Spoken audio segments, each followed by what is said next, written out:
Chapitre 14. Le cas Francesca Scodelario. Partie 3. La femme fatale. Si le sud de Costerboros se limitait dans l'imaginaire collectif à un désert de sable qui s'étendait à perte de vue sous un soleil brûlant, la vue qui s'offrait alors à moi de cette région me sembla bien éloignée de cette description simpliste. Un somptueux palais, moins imposant que celui de Tington mais tellement plus grandiose, nous ouvrait grand ses portes aux poignées d'or à Luther et à moi. Parsemé de palmiers aux ombres protectrices et d'une gigantesque étendue d'eau, au centre de laquelle trônait fièrement une splendide fontaine en albâtre blanc, sculptée en une armée de petits anges, le manoir de Francesca Scodelario n'était pas dépourvu d'une certaine esthétique. Quelques oiseaux rares se prélassaient dans l'immense jardin que nous traversions, là où d'autres teintaient le ciel de mille couleurs, se risquant à montrer aux yeux de tous la majestuosité de leur vol en dépit de l'atmosphère aride de la région. Tout ici respirait le luxe, non pas que je n'étais pas encore coutumier du fait, mais c'était un luxe différent que celui de Huntington ou de Klausmann. Peut-être était-ce la touche féminine qu'il y avait derrière, mais en observant tout autour de moi, je n'avais pas une impression de décadence ou d'indécence. Cet endroit me plaisait, cette région me plaisait. Je trouvais le contraste entre l'aspect à première vue repoussant du sud et la beauté véritable de ce que l'on pouvait trouver en son sein extrêmement parlant. Rien que cette demeure me tapait dans l'œil. L'extérieur était déjà superbe, mais l'intérieur, c'était la véritable apothéose.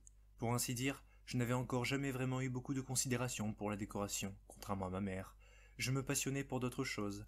Il n'en demeurait pas moins que lorsque je m'imaginais dirigé depuis un endroit parfait, c'est ce lieu, sobrement nommé l'Oasis par la Belladonna elle-même, qui me parut le meilleur possible. De grands piliers retenant le lourd plafond aux si belles peintures, le sol au carreau si propre, le positionnement des meubles. Je ne pouvais alors m'imaginer la joie que devait ressentir Francesca au quotidien à vivre dans un tel paradis. Notre cocher, Octavius, avait conduit Luther jusqu'à Casbianca, l'une des plus grandes cités du sud de Costerboros. Préférant rester chez moi, j'avais utilisé la gemme holographique pour me rendre là-bas sans y être réellement. Seulement, nous ne fîmes que passer par Casbianca. Notre véritable destination n'était ni le centre-ville ni la périphérie. Non, là-bas ne se trouvaient que les résidences secondaires et tertiaires de la Belladonna. L'oasis, elle, se situait au plein cœur du grand désert, là où nul ne pouvait se rendre sans savoir précisément par où passer. Quiconque se risquerait à le braver sans connaître les lieux au préalable n'aurait que quelques heures devant lui avant d'ajouter son cadavre assoiffé à cette vaste étendue de sable chaud. En effet, l'eau qui s'écoulait à foison depuis les fontaines de la marquise était les seules sources des environs qui diffusaient ce précieux liquide. Ce n'était pas ça qui manquait chez elle. Pour ainsi dire, elle avait hérité, à la mort de son troisième mari, du gigantesque réseau de distribution d'eau de ce dernier. L'idée était de contacter les seigneurs du Nord afin qu'ils lui procurent des quantités astronomiques de neige de leur contrée. Bien entendu, aucun d'entre eux ne refusait de lui vendre quelque chose d'aussi commun et répandu chez eux que la neige. Il y en envoyait donc quotidiennement des convois entiers, pour une poignée de cerises. Seulement, la neige fondait, bien évidemment entre-temps, ne laissant que des litres et des litres d'eau à transporter. Il n'avait ainsi plus qu'à revendre cette dernière un peu plus cher qu'il l'avait achetée aux grands seigneurs du Sud, et les laisser la répartir comme il le souhaitait. Il faut dire que les pluies se faisaient rares dans le Sud, là où la sécheresse était, à contrario, très courante. En plus d'avoir été pendant très longtemps la cause de mortalité la plus fréquente chez beaucoup de villageois de la région, du fait de la destruction des cultures et de la déshydratation, heureusement pour eux, l'eau commença à se faire de plus en plus abondante lorsqu'une certaine Francesca Scodelario se mit à proposer plus seulement aux seigneurs de la région, mais à tous les responsables de chaque village, de leur fournir des barils entiers remplis à ras-bord d'eau chaque semaine et à moindre coût. C'était la meilleure façon pour elle d'être adorée du peuple et d'établir un premier contact avec chacun des dirigeants du Sud, petits ou grands, connaissant déjà pertinemment la suite logique des événements. Quand nous nous présentâmes devant la porte principale, Luther et moi nous vîmes deux géants s'approcher de nous. L'un d'entre eux était le fameux Goliath, celui qui voulait tant rejoindre sa maîtresse lors de notre dernière rencontre. Il me regarda de haut en bas. Vu la différence de taille entre nous, ce n'était pas vraiment très compliqué. Il aurait certainement fallu une dizaine de mois empilés les uns sur les autres pour le dépasser en taille. Il s'accroupit alors et pointa son index vers moi, tandis que, de son côté, Luther se faisait fouiller sous toutes ses coutures pour voir s'il ne cachait rien de suspect sur lui. Le doigt du géant me traversa comme on traverse un courant d'air. Il me sourit. Je restai de marbre. « Exactement comme elle m'a dit, » affirma-t-il. En réponse à cela, je lui levai un sourcil, incrédule. Il reprit. « Vous avez pas emmené le borgne avec vous? C'est bien. Madame Francesca ne l'aime pas beaucoup, cet homme borgne. Et si Madame Francesca ne l'aime pas beaucoup, alors moi non plus je ne l'aime pas beaucoup. Non, rassurez-vous, il n'est pas avec nous, on l'a laissé à la maison, lui répondit Luther alors que l'autre garde continuait de le fouiller. C'est pas à vous que je demandais, Gronda Goliath. Cela motiva son collègue à bousculer mon porte-parole vers le mur le plus proche, continuant ainsi son contrôle de manière moins douce.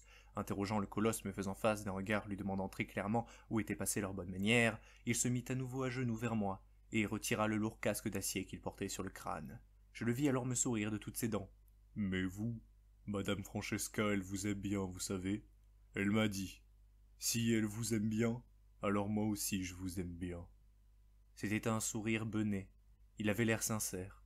Je n'avais aucune raison d'avoir peur, pourtant, les quelques dents qui lui manquaient, celles qui dépassaient de sa mâchoire, et le noir qui pourrissait d'autres, troublaient ma concentration. Préférant ne pas être trop rustre avec lui, je tentai de lui esquisser un sourire en retour, assez difficile à percevoir avec ma fausse barbe, mais bien présent.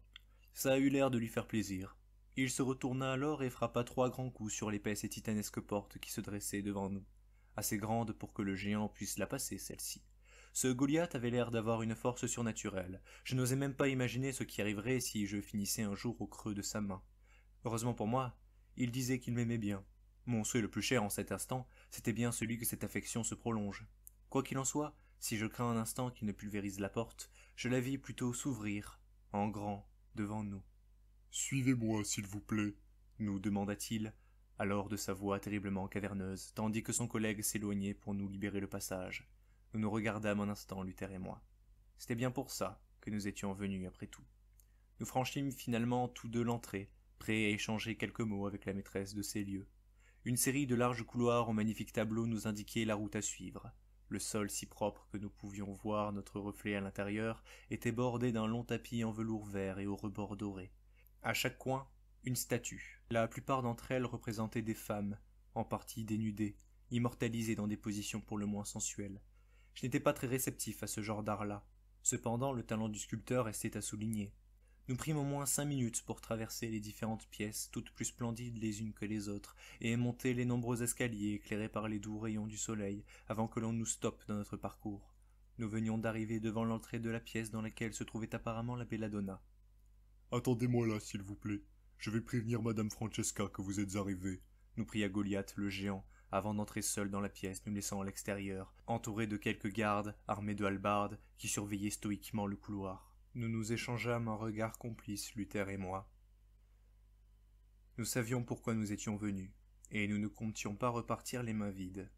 Nous avions des questions pour elle, et elle allait y répondre. Quelques secondes plus tard, nous aperçûmes Goliath revenir vers nous, tout en nous faisant de grands signes d'avancer. Nous pénétrâmes enfin dans le grand salon de la marquise. La pièce était parfaitement décorée, tout ce qu'il fallait de meubles et d'ornements, sans pour autant en faire trop. C'était un lieu paisible où l'air était pur, et où des doux sons de harpe résonnaient au loin. En continuant d'avancer tout droit, nous finîmes par apercevoir 2 personnes discuter toutes les deux. L'une était assise et l'autre debout. La maîtresse de maison et son invitée. Francesca, une tasse de thé à la main, riait élégamment. Son interlocuteur venait sans doute tout juste de finir une amusante plaisanterie. Ce dernier était vêtu d'un costume noir et de gants blancs. Il portait une serviette beige entre la jointure de son coude et de son avant-bras. Il tenait également une théière entre les mains et demeurait droit comme un piquet. Ce devait être très certainement son fameux majordome. Seulement, quelque chose était étrange. Son visage, ce n'était pas celui d'un majordome. Il avait de longs cheveux blancs, une peau pâle, ainsi que des oreilles pointues. « Vos invités sont arrivés, Madame Francesca, » annonça Goliath en se risquant à une piètre révérence. « Oh, quelle heureuse nouvelle! Je te remercie, Goliath, tu peux disposer, » lui répondit la belladonna en lui souriant tendrement. « À vos ordres, Madame Francesca. Bonne discussion à vous, Madame Francesca. » Oui, merci beaucoup, Goliath. Le géant abaissa la tête en signe de respect, puis repartit. Nous étions à présent seuls, tous les 4. Enfin, pas vraiment. Une bonne dizaine de gardes armés procédaient à des rondes à quelques pas de nous, mais nous dûmes faire avec. « Je vous en prie, messieurs, asseyez-vous, regardez, il y a justement 2 chaises vides à côté de moi. Ne soyez pas timides, » insista la marquise. « Oh, je ne voudrais pas prendre la place de ce cher monsieur, » affirma humblement Luther. « D'ailleurs, à qui avons-nous l'honneur ?»« Allons, Luther, Vous devez tout de même vous douter de qui est cette charmante personne, n'est-ce pas insista Scodelario en souriant. Il m'a tout l'air d'être votre majordome, souligna-t-il. C'est vrai Elle retourna alors sa tête souriante en direction de l'elfe et de sa théière. Eh bien, il semblerait que je vous ai bien réussi, mon cher Eldet. J'apprécie tout particulièrement cette tenue, dame Scodelario. Désirez-vous un peu plus de thé? Je crois voir que votre tasse est vide, lui répondit Grisbrum dans sa drôle de tenue. Vous n'avez qu'à en servir à tout le monde, mon bon. Une fois de plus, mon regard croisa celui de Luther. Nous nous attendions à beaucoup de choses en nous rendant ici, mais pas vraiment à ce scénario-là. Le vrai moi ne pouvant tenir la position de la chaise dans le vide très longtemps, je trouvai une vraie chaise dans ma chambre pour m'asseoir. Luther, lui, put profiter de tout le confort du siège sur lequel il venait de poser son derrière. Bienvenue dans mon oasis. Comme je suis heureuse de vous voir chez moi, mes bons amis. Vous avez fait bon voyage? Vous n'avez pas eu trop de problèmes sur la route, j'espère, nous demanda-t-elle. Le trajet s'est, ma foi, fort bien passé, pour moi en tout cas. Vous vous doutez qu'hélas, Monsieur S n'a pas pu faire le déplacement. Il est trop pris par ses affaires en ce moment pour se libérer du temps, lui répondit Luther. Comme c'est dommage. Il faudra vraiment que l'on trouve une solution à ce problème un jour. Enfin, le plus important, c'est que vous soyez tout de même en face de moi aujourd'hui.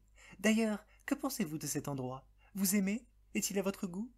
J'acquiesçai et lui présentai simplement une note qui apparut aussitôt après que je déposai ma gemme holographique sur cette dernière. Charmant. Comme je suis heureuse de le lire. Vous savez, le sud de Costerboros regorge de merveilles architecturales, à l'instar de ce palais. Néanmoins, aucune d'entre elles n'a encore réussi à égaler la qualité de vie qu'il propose. N'ai-je pas raison, Eldet? Tout à fait, Dame Scodelario. Toujours de sucre dans votre thé? Vous apprenez vite, Eldet. Je suis contente de vous. Merci, madame, vous m'avez bien formé. Je passai alors ma gemme au-dessus d'une nouvelle note sur laquelle je ne venais d'écrire qu'un simple point d'interrogation. Puis je me mis à désigner Grisbrum du doigt. Savoir ce que Francesca avait en tête était une chose, mais son comportement ne collait absolument pas au portrait que l'on m'avait fait de lui. Il semblait même comme lobotomisé, absent. C'était comme si sa personnalité s'était évaporée, et qu'il ne restait qu'une coquille vide, dépourvue de toute volonté. Je désirais obtenir des explications, et je comptais bien les avoir. Scodelario sourit. Un problème, monsieur S? Est-ce la présence d'Eldet en ces lieux qui vous trouble? Ne vous en faites pas. S'il est parmi nous aujourd'hui, c'est de son propre chef. Il me fallait quelqu'un pour remplacer Jasper, mon majordome, celui qui s'est porté garant de notre petite Mélanie. Il n'est hélas pas avec nous aujourd'hui pour cette raison d'ailleurs. En tant que garant, il est obligé de rester avec elle pour la former. Ainsi, en son absence, c'est ce bon Eldet qui s'est désigné de lui-même pour le remplacer. N'est-ce pas, Eldet? Expliqua-t-elle. Parfaitement. Dans toute sa bonté et sa générosité, Dame Scodelario m'a raconté ce qu'il s'est produit lorsqu'elle m'a extirpé hors de la boîte dans laquelle j'étais enfermé. Grâce à elle, j'ai compris que le rôle de chef de région n'était pas fait pour moi. Elle m'a donné une nouvelle raison d'être, celle de la servir, de servir le Gordoir. C'est bien normal quand on vous offre un si beau collier orné d'un tel joyau. Nous l'aperçûmes alors sortir de sous sa chemise un petit médaillon qu'il portait autour du cou. Au centre de ce médaillon trônait fièrement une gemme jaunâtre, qui semblait sale et usée, mais une gemme scintillante, dont la couleur se reflétait subtilement à travers les yeux jaunes du haut elfe. Mon regard se posa sur la pierre, puis il remonta jusqu'à croiser celui de Scodelario. Je n'étais pas satisfait du tout. Elle le comprit très vite. Elle fit alors un geste brusque, faussement gauche, qui fit tomber la théière au sol. « Oups! Comme je suis maladroite !» s'exclama-t-elle. « Ce n'est rien, madame, c'est moi. J'aurais dû mieux tenir ce récipient. Ne vous en voulez pas, vous n'y êtes pour rien, » défendit Grisbrum. « Aurais-tu l'amabilité de bien vouloir ramasser les morceaux au sol, les jeter quelque part et revenir avec une autre théière bien remplie ?»« Bien sûr, tout ce que vous voudrez, dame Scodelario, » assura-t-il, s'exécutant. Il prit cependant un long moment pour tout ramasser et quitter la pièce. Si j'avais fait autant d'efforts pour que Mélanie hérite de ce genre de résultats lamentables, alors je ne donnais pas cher de la peau de la marquise. Cette dernière suivait avec attention son ancien rival du coin de l'œil. Elle continua de l'observer discrètement, sans dire un mot, jusqu'à être vraiment certaine qu'ils fussent bien partis. Puis, elle se retourna brusquement vers nous et commença à vider son sac. « Écoutez, monsieur S, je sais que vous devez avoir de nombreuses questions à l'heure actuelle, mais ne vous en faites pas. Vous savez que vous pouvez me faire confiance. Je n'ai rien fait qui puisse entraver les objectifs du Gant Noir, je vous le jure. » Une fois de plus, je lui tendis ma note où ne figurait qu'un simple point d'interrogation. Elle soupira. Vous ne sembliez pas décidé à agir contre Grisbrum, alors je m'en suis chargé moi-même. Cet homme complotait en secret contre nous. Mes espions me l'ont rapporté. La meilleure défense étant l'attaque, j'ai préféré agir avant qu'il n'agisse. Et si je pouvais en profiter pour rendre service au Gant Noir en plus, je n'allais pas m'en priver, c'est aussi simple que ça. Avec tout le respect que je vous dois, madame, j'espère que vous vous rendez compte qu'en faisant capturer l'un des hommes les plus influents du nord de Costerboros, vous allez attirer de nombreux ennemis. Ses alliés, ses proches et ses sbires vont tenter de le retrouver. Ils vont remuer ciel et terre pour lui remettre la main dessus, s'offusqua Luther.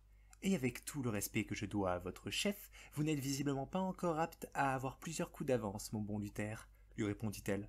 Je vous demande pardon. Réfléchissez. Pourquoi croyez-vous que c'est un Leborgne que j'ai contacté? Vous ne savez pas? Vous travaillez quotidiennement avec l'un d'entre eux et vous ne savez pas. Avez-vous au moins une fois vu dans votre vie un Leborgne se battre, Luther? Jamais de mes propres yeux. Ils ont la fâcheuse tendance à ne pas faire beaucoup de survivants. Quand ils se battent quelque part, les os sur le sol et le sang sur les murs ne laissent pas vraiment de doute quant à leur passage. Si ceux qui tiennent à Grisbrum souhaitent le retrouver, ce n'est ni après vous ni après moi qu'ils vont en avoir. C'est ce bon Conrad qu'ils vont poursuivre. Vous savez que William est avec lui encore aujourd'hui, n'est-ce pas? Oh, je vous en prie, Luther. Si jamais un jour ils parviennent à le retrouver à Kreunsberg, qui pensez-vous qui va avoir des ennuis? Les hommes de main du haut elfe, aussi nombreux soient-ils, ou deux Leborgne? Dans ce cas, pourquoi ne pas nous avoir détaillé votre plan plus tôt? Cela aurait été bien plus simple pour comprendre ce que vous aviez en tête. Je ne détaille jamais mes plans, très cher. C'est le meilleur moyen pour que l'on vous contre. D'autant plus lorsque celui à qui vous écrivez est espionné par notre ennemi, comme me l'ont rapporté mes informateurs. Très bien alors. Pourquoi nous avoir mêlés dans cette histoire? Vous étiez visiblement tout à fait en mesure de vous charger de ce Grisbrum toute seule. Nous n'avions rien à vous apporter, et pourtant nous sommes concernés maintenant, nous aussi, demanda Luther. Détrompez-vous. Sans votre aide, je n'aurais jamais rien fait du tout. Jamais je n'aurais fait parvenir mon adresse personnelle à un Leborgne, et si je n'étais pas certaine qu'un allié à moi vienne vérifier qu'il jouait franc jeu au préalable, j'avais besoin de garde-fous au cas où ma proposition ne convienne pas à Conrad. Il savait qu'il devait se rendre à Kreunsberg. Il n'aurait rien su de plus si mes hommes n'avaient pas remarqué William à ses côtés. J'ai considéré que c'était la seule manière pour vous de récupérer le mentor que vous cherchiez, et pour moi de récupérer Grisbrum. N'est-ce pas là le principe du gant noir que de nous entraider pour assurer nos objectifs? Il est vrai. Mais alors, pourquoi l'avoir ramené vivant ici? N'était-il pas plus simple de l'assassiner s'il complotait contre vous? Pour qu'un autre prenne sa place ensuite, ce serait du gâchis. Couper une tête à une hydre et deux repousseront. Luther, vous êtes un haut gradé au sein du Gant Noir. Vous savez que notre ambition est l'expansion sur l'intégralité de Costerboros. En nous assurant de ramener l'un des réfractaires les mieux entourés ici, je vous assure un nouveau membre éminent pour le Gant Noir, un membre qui nous donnera accès au Nord tout entier. La dernière région qui nous manque, si je ne m'abuse. Après tout, à quoi sert de tuer un ennemi quand on peut l'annexer? J'entends bien. Maintenant, qu'est-ce que cela a à voir avec le costume de majordome? Ah ça! Oh, ne vous en faites pas, ce n'est qu'une expérience toute bête. Je désirais simplement tester sur lui les limites de ma petite gemme de soumission mentale. Une gemme de soumission mentale? Tout est dans le nom. Faites porter cette merveille à n'importe qui, et il vous servira jusqu'à ce qu'on la lui retire. Comme je vous l'ai dit, mon vrai majordome est parti pour former votre jeune Leborgne, et bien que je ne voulais pas forcément de majordome à la base, force est de constater qu'ils sont plutôt attachants, et que leur absence est très vite remarquée. J'ai simplement jeté quelques-unes des affaires de Jasper au niveau de Grisbrum, et je lui ai ordonné de les porter. Il l'a fait, et avec le sourire. Dans les faits, la gemme le limite à me servir moi, et seulement moi. Mais figurez-vous que j'ai, avec moi, un petit quelque chose qui pourrait permettre à ce que tous ces titres et toutes ces possessions vous reviennent très bientôt. Elle déroula alors sur la table une sorte de parchemin, aux feuilles d'or et aux sceaux rouges, écarlates, en forme de couronne. Beaucoup de lignes de texte figuraient dessus, avec seulement 2 espaces vides écartés l'un de l'autre. Ceci, messieurs, est un décret royal. Notre ami à la cour, le comte Adhémar, m'en a fait parvenir quelques-uns. Quiconque signera ce document reconnaîtra le motif pour lequel il s'est engagé devant la couronne.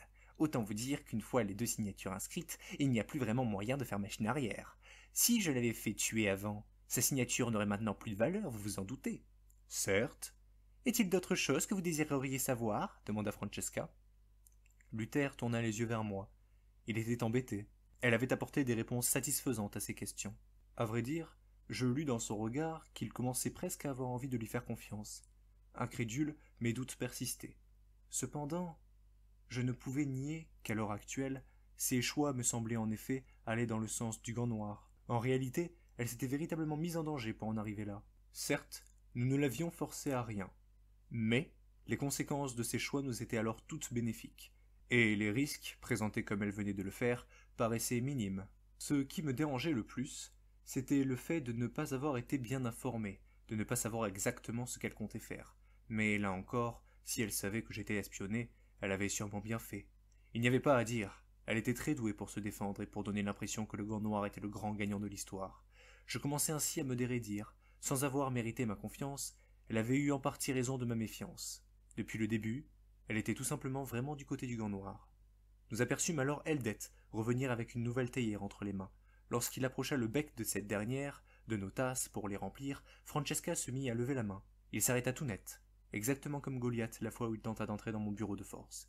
Grisborum fit ainsi 3 pas de recul, puis bomba le torse. Madame s'interrogea-t-il. Il y a quelque chose que je dois montrer à monsieur S. Eldette, lui répondit-elle. Oh, je vois.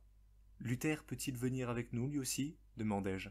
Francesca sembla quelque peu ennuyée. Cette idée semblait l'embêter. C'est-à-dire que je préférerais qu'il reste ici et qu'il discute avec Eldette, avoua-t-elle en se frottant légèrement l'épaule gauche avec sa main droite. Je resterai faire la conversation à monsieur Luther avec plaisir, si tel est votre souhait d'abscodelario, affirma Eldette. Comme vous voudrez, monsieur S. Si ma présence n'est pas souhaitée par la maîtresse de ces lieux, je ne m'imposerai pas, me lança Luther. Fallait-il que j'insiste, que j'accepte? Il me laissait seul juge. En y réfléchissant quelques instants, je me disais que si c'était simplement pour me montrer quelque chose, je n'avais pas vraiment besoin de Luther dans mes pattes, d'autant plus que la marquise était remontée dans mon estime, là où lui avait quelque peu baissé après sa dernière cachotterie. Je lui fis signe, de l'index, de rester à sa place. Cette affaire ne prendrait sûrement pas longtemps. Ce serait sûrement une question de minutes tout au plus. Francesca était on ne peut plus enjouée en apprenant mon accord pour la suivre. J'avais l'impression d'avoir en face de moi une petite fille dans une boutique de confiserie. Elle me fit alors signe de la suivre et commença à gravir un nouvel escalier en direction d'une salle qui se situait bien plus haut à l'étage. Je la suivis de loin, puis je me stoppai. Je me retournai pour jeter un dernier regard à Luther. Il m'encouragea à partir la rejoindre en me faisant des signes de la main. J'acquiesçai une dernière fois avant de rejoindre Francesca là où elle désirait m'emmener. Lorsqu'elle me vit grimper la dernière marche et arriver dans le couloir dans lequel elle attendait depuis une bonne minute, son visage s'illumina. Elle, qui était déjà radieuse, venait tout juste d'atteindre un nouveau palier de beauté. J'étais trop jeune à l'époque, mais je suis un homme âgé aujourd'hui. Beaucoup de choses que je ne voyais pas me sautent aux yeux maintenant. Je ne me rendais pas compte à l'époque. Je savais ce qu'était une belle femme malgré mon âge, mais je ne pouvais simplement pas comprendre à quel point elle l'était. Si j'avais eu quelques années de plus, peut-être les choses auraient-elles été différentes ce jour-là. Quoi qu'il en soit, elle sortit une clé de la poche de son gilet. Elle la glissa dans la serrure, puis abaissa la poignée. Elle poussa lentement la porte, me laissant découvrir au fur et à mesure sa chambre. Étonnamment, elle n'était pas si remplie que ça. Le salon m'avait beaucoup plus tapé dans l'œil, par exemple. Seulement, il était un je ne sais quoi dans cette pièce qui m'attirait. J'avais l'impression, alors que je n'étais pas vraiment là, d'entrer dans un endroit à part. J'avançai doucement, franchissant le seuil. Francesca attendit patiemment que je passe devant elle avant de refermer la porte derrière nous. Ce n'était alors plus à Luther que je pensais de là où j'étais vraiment. C'était à Francesca. Je n'avais qu'elle en tête. C'était à ses côtés que je m'imaginais. C'était ce que la gemme avait compris, en tout cas. Comme présenté plus tôt, il n'y avait pas grand-chose dans cette pièce pourtant. Un tapis, un miroir, des coffres, une armoire. Rien de bien particulier. Quoiqu'en réalité, le lit était assez atypique. Il était large, recouvert d'un voile fin, couvert de coussins. Il avait l'air douillet, et juste à côté de ce lit se tenait un épais rideau accroché à 2 barres en métal. Je n'étais pas sûr de sa couleur. J'hésitais entre du rouge foncé et du marron.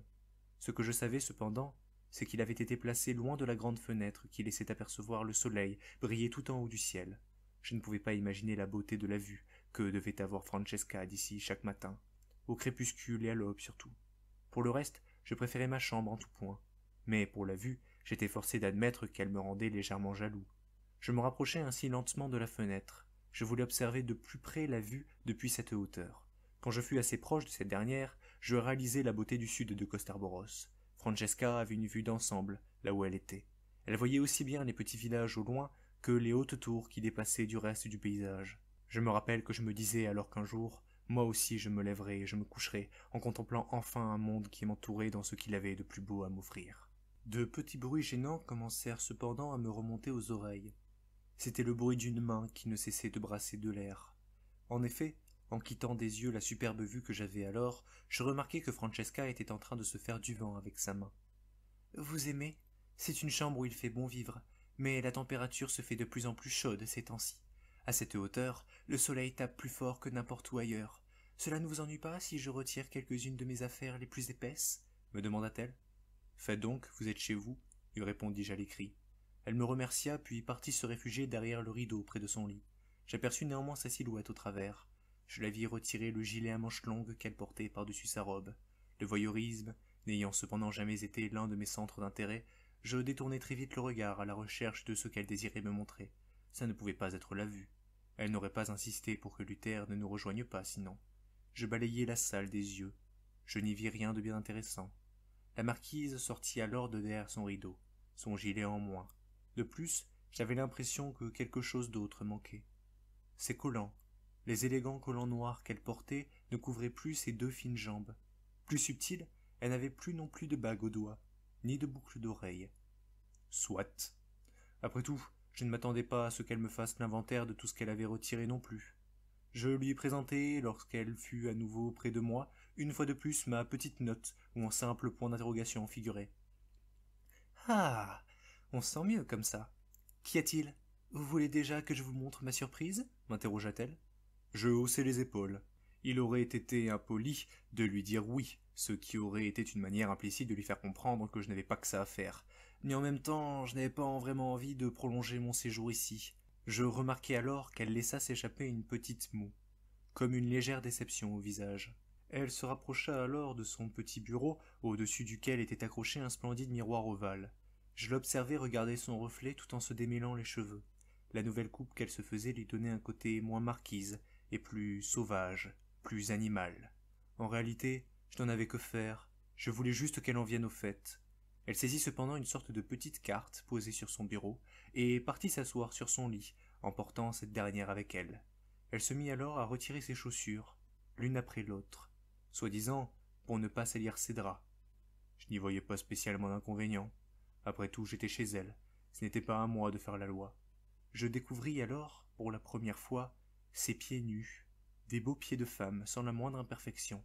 Je n'y étais pas habitué. Cela n'avait rien à voir avec les 2 pattes de tortue de mer sans écailles que j'avais à la place sous mes mollets.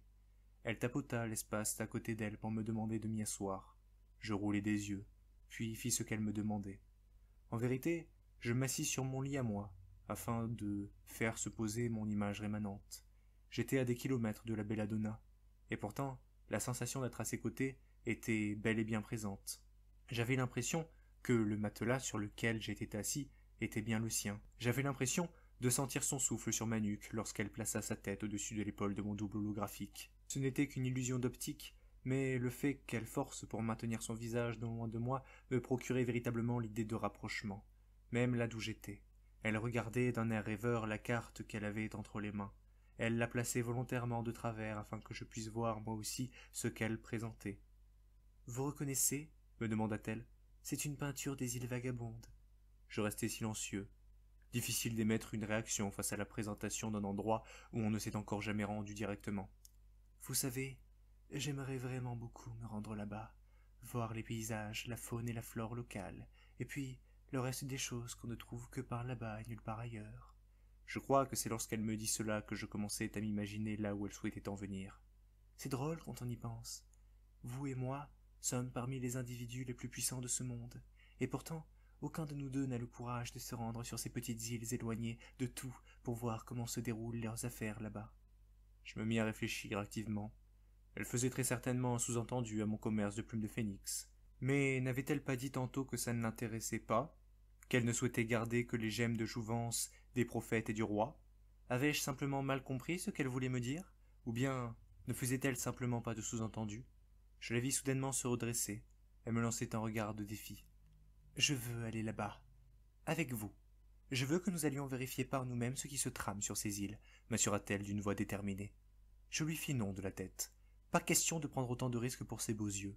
J'avais bien trop à perdre et pas assez à gagner. Vous savez, si ce qui vous dérange dans l'histoire c'est votre présence là où vous êtes censé être, il y a toujours une façon de s'arranger. Je levai un sourcil d'incompréhension. Qu'entendait-elle par là? Vous avez certainement de très bons mages et alchimistes à travers l'Ouest. Nombre d'entre eux sont d'ailleurs à votre service. Mais nous, au sud, nous avons le meilleur temple de mages de tout le royaume, dirigé par le grand archimage Jéricho lui-même. Il n'a pas encore juré fidélité au Gant Noir, mais il est un accord tacite entre nous, comme quoi il exécute mes moindres demandes sans discuter, Il est pratiquement immortel et est une infinité de fois plus puissant que moi, voire même plus puissant que mon garde du corps le plus robuste. Pourtant, il me craint. Vous savez pourquoi?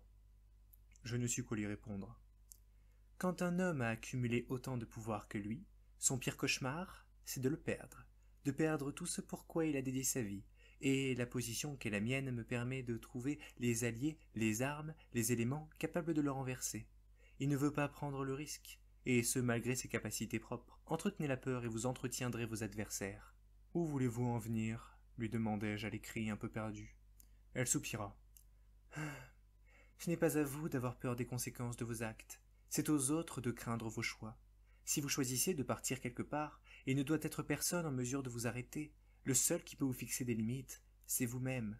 C'est le vrai monsieur S qui me fixe mes limites. C'est vous le vrai monsieur S, cessez de mentir. Je la dévisageai alors. Son regard était incrédule. Et pourtant, son sourire charmeur était toujours présent. Je l'ai su à la seconde où j'ai lu votre note. Vous n'aviez pas le regard d'un homme soumis à une autorité supérieure lorsque vous me l'avez tendu. Vous avez le regard d'un dirigeant, d'un homme de poigne. Vous n'êtes pas un homme qu'on commande à la baguette. Vous êtes quelqu'un avec de grands projets, quelqu'un avec de l'ambition, quelqu'un que je respecte. Elle savait. Moi, en revanche, j'hésitais sur la façon dont il me fallait réagir. J'étais comme confronté à mes propres mensonges. Je préférais la regarder, attendant son verdict. Nous restâmes ainsi un court moment à nous fixer dans le blanc des yeux, sans rien dire. Puis, elle finit par retourner la carte, me révélant ce qu'il y avait d'accroché au dos de cette dernière. Une plume de phénix. Celle-ci était de couleur orange, et retenue par un trombone. Francesca la posa alors près d'elle, puis reprit parole. « C'est un cadeau que je voulais vous faire. Je me suis renseigné sur les plumes de phénix peu après votre visite. Suite à notre échange, je finis par comprendre quel était leur intérêt véritable. Ce dernier n'étant pas de nous sauver nous, mais de sauver ceux à qui l'on tient. Je vous estime, monsieur S. C'est pour ça que je tenais à vous offrir cette plume. Rassurez-vous, sa couleur orangée signifie qu'il n'y a aucun effet secondaire négatif, contrairement au rouge, par exemple, qui engendre une perte dégénérative de la mémoire. Prenez-la comme un cadeau de ma part. Je la confierai à Luther pour qu'il vous la remette en main propre. Je crus au départ à un piège, ou à une mauvaise blague. Pourtant, elle était bien là, cette plume. Elle m'attendait. Où avez-vous trouvé ça? Vous ne pensiez tout de même pas être le seul à vous intéresser aux îles Vagabondes. Lorsque l'on entretient un empire comme le mien, l'on cherche à l'étendre par-delà les mers. Je détiens beaucoup de commerce là-bas. Celui des plumes de phénix n'en fait pas partie. Seulement, en cherchant un terrain particulier où nous implanter, nous avons découvert une zone qui est regorgée de ces grands oiseaux légendaires. L'adresse est dissimulée sous la plume. Je la transmettrai à Luther pour qu'il vous la rapporte. Je lui adressai un léger salut de la tête, comme pour la remercier. Cependant, Francesca commença alors à apporter des conditions. Mais attention, en retour, je m'attends à ce que vous m'accompagniez dans notre voyage sur les îles Vagabondes. Je me tiendrai prête à partir dès que vous le souhaiterez. Et puisque vous êtes le seul maître à bord, et que vous n'avez pas de compte à rendre à personne, que diriez-vous si je vous proposais une potion capable de régler votre souci? Moi, je ne m'y connais pas vraiment dans tout ça. J'évite au maximum de trop y toucher, à vrai dire. Quand on a l'habitude d'utiliser des poisons, on a tendance à se méfier de tout ce qui peut se trouver dans n'importe quelle fiole qui n'est pas à vous. Enfin, vous me comprenez. Mais le grand archimage Jéricho dont je vous ai parlé, lui, c'est autre chose. Je suis prête à vous donner une missive que vous remplirez vous-même en fonction de ce que vous souhaitez lui demander. Mais en échange, je ne veux qu'une promesse de votre part d'organiser ce voyage là-bas dès que vous le pourrez. Qu'en dites-vous? Une telle proposition n'était pas à prendre à la légère. Je devais peser le pour et le contre. Il y avait des contres, il y en avait. Mais plus j'y réfléchissais, plus je succombais à la tentation. Entre la plume, les phénix, toutes les potions que je voulais, et un nouvel allié surpuissant que je pouvais mener à la baguette, comment refuser? Une fois encore, j'avais cette impression que Francesca me menait en bateau, qu'il y avait quelque chose qu'elle ne me disait pas, que je ne devais pas lui faire confiance. Pourtant j'acceptais. Je voulais croire en cette femme. Je croyais en cette femme. Jusqu'alors, toutes les fois où j'ai douté d'elle étaient justifiées, mais n'ont jamais été avérées. Elle avait tant apporté pour le gant noir. Je ne me sentis pas le cœur de lui refuser cette simple demande. Mon regard croisa le sien. Elle se mordit légèrement la lèvre inférieure. Je fermai les yeux, soupirai et finalement acquiesçai. « Merveilleux !» s'exclama-t-elle en se tapant dans les mains à plusieurs reprises. « Je suis si heureuse, vous ne pouvez pas vous imaginer. Ce voyage va être tellement magnifique, j'en ai des frissons. Elle se remit néanmoins à s'éventer. Ouh, dis donc, tout ça m'a redonné chaud.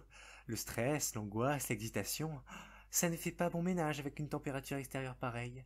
Bon, ne bougez pas, je reviens, annonça-t-elle alors, avant de disparaître une nouvelle fois derrière son rideau. Je roulai une fois de plus des yeux et attendis à nouveau. Puis, une question me vint à l'esprit. Qu'allait-elle bien pouvoir retirer de plus cette fois? Et puis, il y avait un éventail non loin d'ici. Pourquoi ne pas s'en saisir plutôt? Quelque chose ne me semblait pas tourner rond là-dedans. Soudain, je la vis sortir de derrière le tissu rouge-marron une nouvelle fois. Elle ne portait alors vraiment plus grand-chose. Elle avait quitté sa longue robe écarlate. Je pouvais voir ses 2 jambes nues et bien bâties s'avancer vers moi. Je l'observais même s'emparer sensuellement de la barre en métal qui retenait le rideau, puis tourner autour, procédant à un tour complet. Je n'avais alors aucune idée de ce qu'elle cherchait à accomplir. Tout ce que je savais, c'est qu'elle ne portait alors rien de plus qu'un chemisier rouge aux 2 boutons du haut défait. Je restai sans voix devant ce spectacle qu'elle m'offrait. À vrai dire, je ne voyais pas cela tant comme un spectacle que comme une preuve de souplesse. Je ne comprenais tout simplement pas. Elle semblait avoir remarqué que je restais de marbre face à ces quelques tentatives. Si je ne savais pas exactement ce qu'elle avait derrière la tête, je compris cependant qu'elle était contrariée. Son visage devint soudainement plus sérieux, ses poings se fermèrent, et ses orteils se crispèrent. Elle prit un peu d'élan, puis se jeta sur son lit, faisant rebondir ce dernier. J'eus alors un geste de recul, je positionnai mon bras devant moi comme pour me protéger. Mon regard sur elle devint de plus en plus apeuré. Mais qu'est-ce qu'elle me voulait, bon sang? Je la regardai s'avancer à 4 pattes vers moi sur son matelas, avant de se remettre droite sur ses 2 genoux. C'était une adulte qui occupait une position plus que respectable au sein du gant noir, qui plus est. Mais à quoi jouait-elle? Je l'ignorais. Peut-être était-ce pour le mieux. Je lui faisais de grands signes de main, comme pour lui demander d'arrêter de faire n'importe quoi. Francesca Scodelario, la belladonna, la marquise du Sud, se tenait là, devant mes yeux ébahis, avec rien de plus qu'un chemisier pour unique vêtement. Je tremblais tellement à cause du malaise que je ressentais, alors que je n'étais même pas vraiment à côté d'elle, que je ne parvenais même plus à écrire sur mon carnet. Soudain, je la vis tenter le tout pour le tout. Ah, décidément, je n'arrive pas à me rafraîchir, c'est fou, j'ai pourtant tout essayé. Bon, pas le choix, m'annonça-t-elle tout en haletant. Je lui adressai une série de noms de la tête successifs de plus en plus rapides. Je ne voulais pas voir cette femme retirer son chemisier. Je tapotai sur ma tempe avec mon index comme pour lui demander si elle était malade, mais elle n'en avait que faire, elle ne me regardait pas. Elle déboutonna un bouton, puis un deuxième, puis un troisième. Mes pupilles et mes iris se rétractèrent alors jusqu'à former de minuscules points noirs noyés dans une marée de blanc. Je voulais détourner le regard, mais je n'y parvenais plus. Mes yeux avaient cessé de m'obéir. Quelque chose me disait que Francesca allait braver l'interdit en me révélant l'une des parties sacrées du corps de la femme, celle que ma mère dissimulait toujours derrière une serviette lorsqu'elle finissait sa toilette, celle sur laquelle je m'étais interdit de porter le regard. Il était des endroits comme ça qu'on ne devait pas regarder, et encore moins toucher. C'était probablement dû à mon éducation, mais je me refusais à l'idée ne serait-ce que d'entrevoir les parties intimes des autres, et ce, quand bien même ils étaient consentants. Ce n'était pas de mon âge, ce n'était pas les valeurs que l'on m'avait inculquées. Cette simple idée me tétanisait. Pour être parfaitement honnête, je trouvais ce genre de choses même pire que le fait de tuer quelqu'un. La situation dans laquelle j'étais alors me marqua d'ailleurs beaucoup plus que celle de mon premier meurtre. Au moins, lors d'un assassinat, on ne retire généralement pas à la victime ni son honneur, ni sa fierté. Là où ce genre de choses détruisait à mes yeux toute l'estime et le respect que l'on pouvait avoir envers une personne, et de mon point de vue, l'amour-propre était prioritaire sur tout le reste. Je ne savais pas à l'époque. La séduction et l'amour en dehors de la famille étaient 2 notions très floues pour moi. Je n'ignorais pas que mon père et que ma mère s'aimaient vraiment très fort, tous les deux, mais à mes yeux, l'affection qu'ils éprouvaient l'un pour l'autre se limitait exclusivement à des baisers et à des mots doux. Il y a beaucoup de choses que je ne savais, à l'époque. La conception des bébés n'en faisait pas partie. Mes 2 yeux étaient de plus en plus écarquillés. À mesure qu'ils grandissaient et gagnaient en blanc, je pouvais sentir la partie colorée de mon œil rétrécir toujours un peu plus. Il continuait de trembler inlassablement, partant dans toutes les directions. Haut, bas, gauche, droite, je rougissais. De lourdes sueurs me perlaient sur le front. Je ne savais plus où me mettre. Comprenant que Francesca ne comptait pas s'arrêter si près du but, je pris mon courage à 2 mains et attendis qu'elle commence à s'occuper de son dernier bouton pour refermer mon poing sur ma gemme holographique. Peu de temps avant de me voir disparaître, nous échangeâmes un dernier regard avec Scodelario. Je me rappelle de la mine qu'elle affichait, un air pour le moins intrigué. Visiblement, elle n'avait pas compris que je n'avais pas compris. C'en était tout simplement trop pour moi. Je ne cherchais pas à la prévenir ou à m'excuser pour mon départ soudain. Il me fallait juste partir avant de voir ce que je ne voulais surtout pas voir. Bien sûr, j'aurais pu essayer de me lever, ou de m'imaginer aux côtés de Luther, mais en cet instant précis, tout ce que je souhaitais, c'était d'être le plus loin possible d'elle, le plus loin possible de tout le monde. Je voulais juste être seul. J'étais seul, sans personne pour me voir. Mes parents devaient encore être sur la place du marché à travailler. Je laissai alors ma respiration se faire aussi bruyante que nécessaire. Il me fallait à tout prix reprendre mon souffle.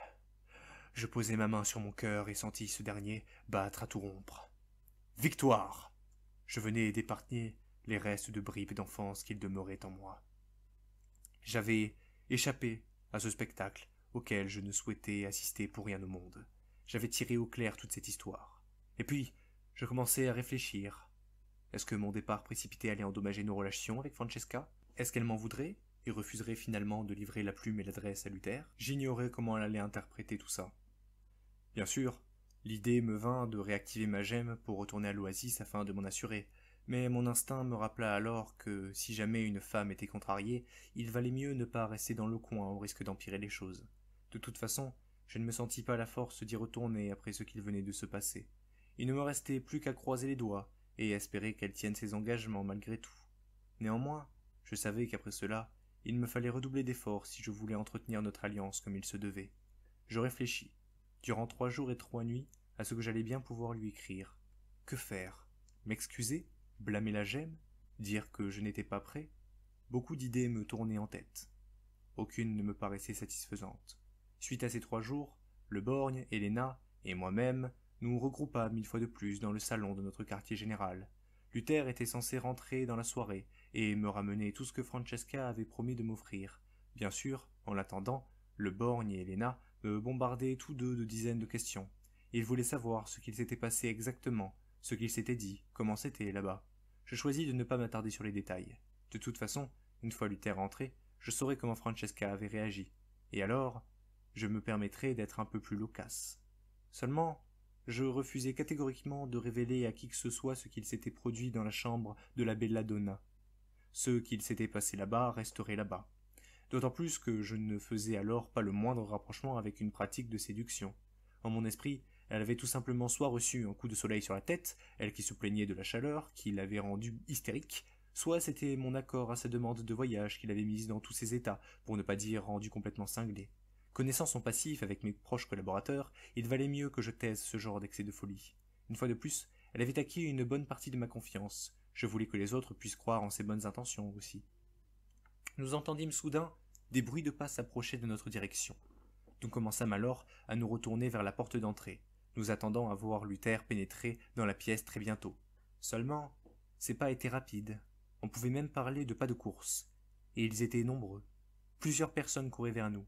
Le borgne, alerté, se leva rapidement de sa chaise. Puis, un bruit d'épaule qui se déboîte en ouvrant une porte. Luther venait de charger dedans pour qu'elle s'ouvre. Il était blessé. Il avait une flèche coincée à l'arrière de sa hanche, un carreau d'arbalète logé dans l'épaule et des marques de sang sur la figure. Quand elle vit son frère dans cet état, Helena poussa un hurlement et commença à l'appeler. Octavius, notre cocher, fit à son tour éruption dans la salle. Il semblait légèrement blessé lui aussi, mais clairement pas aussi mal en point que Luther. Il était baissé et penché vers l'avant, comme s'il protégeait quelqu'un. Ce quelqu'un, c'était Eldad Grisbrum, toujours grimé en majordome. L'air perdu qu'il portait au visage semblait révéler qu'il n'avait pas la moindre idée de ce qu'il était en train de se passer. « Allez-y, entrez, entrez !» vociféra Luther en se relevant difficilement. « Est-ce que quelqu'un aurait l'amabilité de m'expliquer ce qu'il se passe ici? Et qui sont ces gens qui vous poursuivent? Et pourquoi crient-ils mon nom ?» demanda le haut elfe. « Fermez-la et avancez-vous !» ordonna Octavius. Sans attendre une seconde de plus, le borgne renversa la grande table autour de laquelle nous siégeons jusqu'alors. Helena voulut foncer vers son frère pour le secourir, mais je l'en empêchai, en lui mettant la tête derrière notre barricade de fortune. Comme pris d'une montée d'héroïsme sans pareil, le borgne se mit à courir aussi vite qu'il le pouvait en direction d'Octavius et de Grisbrum. Il leur désigna les escaliers et leur somma d'aller se réfugier derrière. Quelques flèches furent tirées depuis l'extérieur, traversant nos vitres, le forçant à slalomer entre chaque obstacle avant d'arriver au niveau de Luther. Ce dernier boitait difficilement. L'expression sur son visage ne faisait aucun doute sur le fait qu'il souffrait terriblement. Ni deux, mon exécuteur souleva son ancien détracteur et le déposa sur ses épaules. Il continua son parcours du combattant, un blessé sur le dos, en faisant bien attention à esquiver le moindre projectile leur arrivant par derrière. Arrivé à quelques mètres de la table, il se baissa, écarta les jambes et se laissa glisser afin d'arriver derrière cette dernière pour y déposer Luther. Helena se rua à 4 pattes en direction de son frère souffrant. « Luther, Luther, parle-moi, tu es blessé? Je t'en prie, tiens bon !» s'écria-t-elle. Elle n'eut comme unique réponse qu'un grognement de douleur. « Occupe-toi de lui, Helena. Je m'en vais rappeler à ces types que dans propriété privée, il y a privé, » affirma l'homme au cache-œil en se craquant les poings. Il passa alors par-dessus la table et s'approcha en marchant en direction de l'entrée, les poings fermés. Préférant le laisser faire, Nous nous chargeâmes, Helena et moi, de bander les plaies de Luther avec ce que nous avions dans les environs. C'était rustique, mais ça le stabiliserait le temps que l'on chasse les assaillants. Ces derniers entrèrent les uns après les autres dans la grande salle. Ils étaient plus d'une 50aine de mercenaires armés de sabres, d'arcs, d'arbalètes, de lances et de haches. Aucun doute possible, cette fois, nous avions affaire à des alliés d'Eldred Grisbrum. « Je ne comprends pas, bafouilla difficilement Luther. Francesca nous avait pourtant bien dit que... Ah! Elle nous avait bien dit que les hommes de Grisbrum nous laisseraient tranquilles pour traquer Conrad le Borgne. Comment savait-il? Chut! Garde tes forces, Luther, s'il te plaît, supplia sa cadette. Les fidèles de Grisbrum se mirent alors en formation. Ils avaient clairement l'avantage du nombre. Les tireurs derrière, les montagnes de muscles devant, les débrouillards sur le côté. Le borgne, lui, se tenait droit face à eux. Son œil unique balayait la zone, analysant chacun des pauvres malheureux qui allaient enfin lui apporter un peu de défi, depuis le temps qu'il attendait ça. Mon fidèle garde du corps bomba le torse, porta ses mains au niveau de ses hanches, puis s'adressa à eux de sa voix portante. « Bon, les petits gars, je vous fais le topo. Ça va faire des semaines entières que je suis assis sur une chaise à discuter plan et avis. Autant vous dire que je me suis pas trop défoulé ces derniers temps et que ça me manque. Pas de chance, c'est sur vous que ça tombe aujourd'hui. Heureusement pour vous, vous êtes à peu près 50 de ce que j'ai pu compter. Ce qui veut dire qu'il y aura à peu près une dizaine d'entre vous qui pourront se barrer sans essuyer la moindre égratignure pendant que je m'occuperai de leurs 40 copains. Alors qui sera dans les 10 et qui sera dans les 40 ?» Sans surprise, ils se mirent à rire aux éclats. C'était comme si nous faisions face à une bande de porcs avinés et dépourvus d'éducation. Ceci étant dit, l'un d'entre eux semblait conserver un visage plus renfermé, moins sûr de lui que ses compagnons. En revanche, son camarade de droite, peu de temps après s'être esclaffé comme une baleine, finit par répondre à le borgne. « T'as un sacré cran, toi. J'aime bien les gens qui ont du cran. Tu te dégonfles pas malgré qu'on soit 50 fois plus nombreux que toi. Voilà ce que je te propose. Tu nous rends le boss, et on tue tes copains, et on voit ensemble si on t'intègre au groupe. T'en penses quoi ?» Navré, mais je pense que je préfère rester avec ces gens-là pour l'instant. Au moins, eux savent qu'on ne dit pas malgré que. T'as une grande gueule, toi. Je vais m'assurer de te la découper de haut en bas. Je t'en prie, fais-moi ce plaisir. Soudain, la main gantée d'un homme au menton carré et aux cheveux longs, celui qui était resté sur ses gardes, vint alors se poser sur l'épaule de son collègue qui menaçait le borgne. Il me paraissait à première vue plus malin que les autres. Fais attention, Alan. Ce type m'a tout l'air d'être un le borgne, comme Conrad. Je ne pense pas que ce soit une bonne idée de mener le combat ici. De quoi t'as peur? On est 50 et il est seul. Il n'a aucune chance. Le borgne se craqua alors les poings, puis la nuque, et remit rapidement les cheveux qui lui tombaient devant les yeux à l'arrière de son crâne. Si tu savais le nombre de fois où on m'a dit ça. Sans perdre une seconde de plus, une trentaine d'hommes se mirent à encercler le borgne pendant que les autres se ruaient dans notre direction. Évidemment, ça aurait été trop simple que de faire un tous contre un.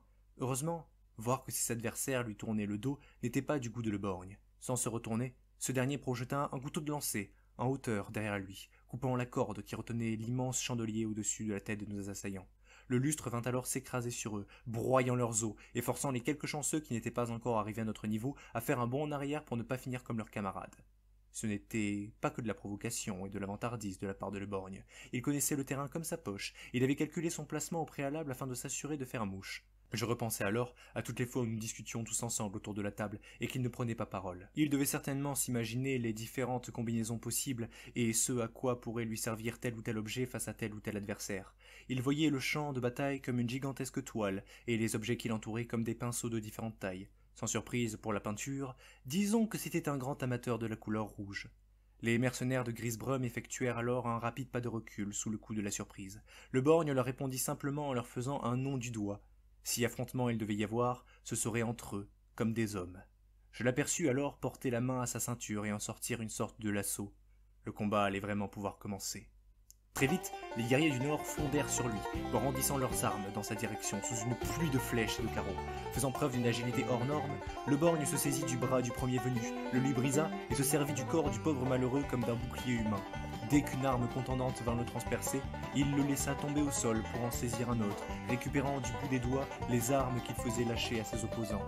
Mon exécuteur se servit de ces dernières pour déchaîner une tempête d'acier et de sang. Tournoyant sur lui-même, une arme dans chaque main, changeant constamment ces dernières avec de nouvelles ramassées au vol, il brisa les rangs des mercenaires comme un minotaure qui foncerait dans une armée de brindilles. Leurs membres se mirent à voler dans tous les sens et de tous les côtés, un bras par là, une jambe par-ci, une tête parfois. Ces mouvements étaient bien trop rapides pour que je puisse les analyser. D'autant plus que je n'osais sortir de la tête de derrière la table que très rarement. Néanmoins, je me souviens de certains de ses coups les plus impressionnants. Dès qu'il perça les lignes de combattants au corps à corps, il bondit au-dessus de 2 archers en train d'encocher leurs flèches. Toujours en vol, il se saisit du cou de celui devant lui, de ses 2 mains, et le cou de celui de derrière lui, entre ses 2 chevilles. Il tournoya alors sur lui-même, brisant 2 nuques en même temps. Immédiatement après être retombé sur ses appuis, il se saisit grâce à son lasso d'un petit malin qui avait tenté de se rapprocher de la table. Il tira d'un coup sec pour le ramener vers lui, tout en donnant un coup de talon sur le sol afin de faire tournoyer les petits éperons en forme d'étoile qu'il avait à l'arrière de ses bottes. Ces derniers vinrent lui ouvrir la gorge d'une traite après un coup de pied rotatif arrière, tel une scie circulaire. Remarquant alors le nombre important d'hommes lui fonçant dessus en même temps, l'oncle de William se mit au sol. Puis il tournoya sur lui-même, projetant de tous les côtés une myriade de couteaux de lancer qui vinrent se loger dans le corps des ennemis les plus proches de lui. Aussitôt relevé, il se saisit de l'une des chaises à portée de la table, la brisa sur le crâne d'un épéiste, récupéra les pieds du siège brisé et enfonça 2 de ces derniers dans le buste de 2 combattants les plus proches de lui. Il parvint même à faire entrer les 2 derniers pieds de cette même chaise dans les narines d'un autre ennemi par je ne sais quelle magie, ce qui fendit en 2 l'arrière de la tête de ce dernier. Une marée de cadavres jonchait le sol. Ceux qui n'étaient pas morts sur le coup étaient pliés de douleur quand ils n'étaient pas récupérés pour servir de bouclier humain contre les projectiles. Le borgne prenait d'ailleurs un malin plaisir à provoquer les tireurs. Juste avant qu'ils ne décochent leurs flèches et leurs carreaux, il faisait sortir sa tête, leur adressant une vilaine grimace avant de reloger cette dernière derrière les corps qu'il positionnait devant lui pour encaisser les coups à sa place. Il lançait ensuite ses cadavres sur ses ennemis, les écrasant sous leur poids, avant de venir les achever au sol d'un millier de façons différentes. Ces mouvements étaient si naturels et travaillés que je me demandais presque s'il n'avait pas répété avant de venir ici. Lorsque Helena sortit à son tour la tête de derrière la table pour voir comment cela se passait du côté de Le Borgne, elle remarqua notre exécuteur agripper le bras d'un épéiste pour loger son arme entre les 2 yeux d'un combattant à la hache et vice versa. Seulement, derrière lui, un lancier fonça pour tenter de l'empaler. La messagère lui hurla donc « Le Borgne, attends !» Et avant même qu'elle ne puisse finir sa phrase, le dit lancier était effondré au sol, un globe oculaire en moins. Le borgne venait de lui retirer comme ça, d'un coup, sans même le regarder. C'était la fameuse technique secrète de leur famille. Voyant que ses ennemis ne souhaitaient pas abandonner, le borgne continua ses acrobaties et ses moulinets, coupant à la fois le manche des armes ainsi que les projectiles qui avaient le malheur de se rapprocher de trop près de lui. Il donnait presque l'impression d'être en train de danser. Les bruits de fer qui s'entrechoquaient, d'eau brisée, de mobilier cassé sur des crânes, tout ce spectacle continua pendant quelques minutes encore. Puis, nous finîmes par nous rendre compte, tout juste, que nous venions alors de les dépasser en nombre. Le borgne avait éliminé à lui tout seul la quasi-intégralité des hommes de Grisbronn. Il n'en restait plus que 5 toujours debout, soit moitié moins que les estimations de l'homme au cache-œil. Enfin, sur les 5, 3 prirent la fuite, voyant l'état de leurs camarades au sol. Tandis que ces derniers prenaient leurs jambes à leur cou, le borgne croisait le fer avec l'homme au menton carré et aux cheveux longs. En plus d'être visiblement le plus malin de la bande, il semblait également être celui qui donnait le plus de fil à retordre à mon garde du corps. En effet, il s'était tout simplement contenté d'attendre qu'il commence à s'épuiser pour tenter sa chance contre lui. C'était loin d'être suffisant, mais il se débrouillait assez bien au sabre pour ne pas se faire tuer aussi facilement que ses autres camarades. Remarquant alors ses 3 alliés s'enfuir, l'assaillant qui désirait lancer les hostilités avec le borgne, un dénommé Alan, commença à vociférer. « Revenez !» leur ordonna-t-il. « Revenez vous battre, bande de lâches, chiens, vermis !» Le malheureux n'eut pas le temps de terminer sa phrase. Le borgne, qui avait entre-temps désarmé puis repoussé le bretteur aux cheveux longs, venait de sauter sur le criard avec une colonne vertébrale arrachée au préalable à l'un de ses adversaires. Il vint ainsi l'étrangler avec cette dernière, le faisant lâcher son arme. Puis, le borgne se laissa tomber avec lui, au sol, sonnant légèrement son opposant, au cou serré par des os. Son visage devint rouge, puis bleu. Il commençait à manquer d'air. Le jeune épéiste au menton carré, lui, venait de se relever, les mains derrière la tête. « Je me rends », annonça-t-il. L'homme étranglé semblait le maudire de tous les noms. Pourtant, aucun son ne sortit de sa bouche. Il était bien trop occupé à économiser l'oxygène qui commençait à manquer dans ses poumons. Le borgne, victorieux, retourna alors son visage vers moi. Quelques gouttes de sueur perlaient sur son front. Il avait beau être un combattant exceptionnel, il restait un homme. Lui aussi savait ce qu'était la fatigue. Il connaissait ses limites. Nonobstant, il avait conservé le petit rictus qui était accroché à ses lèvres tout le long du combat. « Qu'est-ce qu'on en fait, patron ?» me demanda-t-il alors, m'adressant un grand sourire. Je levai rapidement ma main en l'air dans sa direction, lui indiquant d'arrêter. Je voulais des réponses, et les morts n'étant guère bavards, il valait mieux en épargner quelques-uns. Aussitôt, le borgne le relâcha. Aussitôt, notre homme se mit à ramper au sol pour s'enfuir.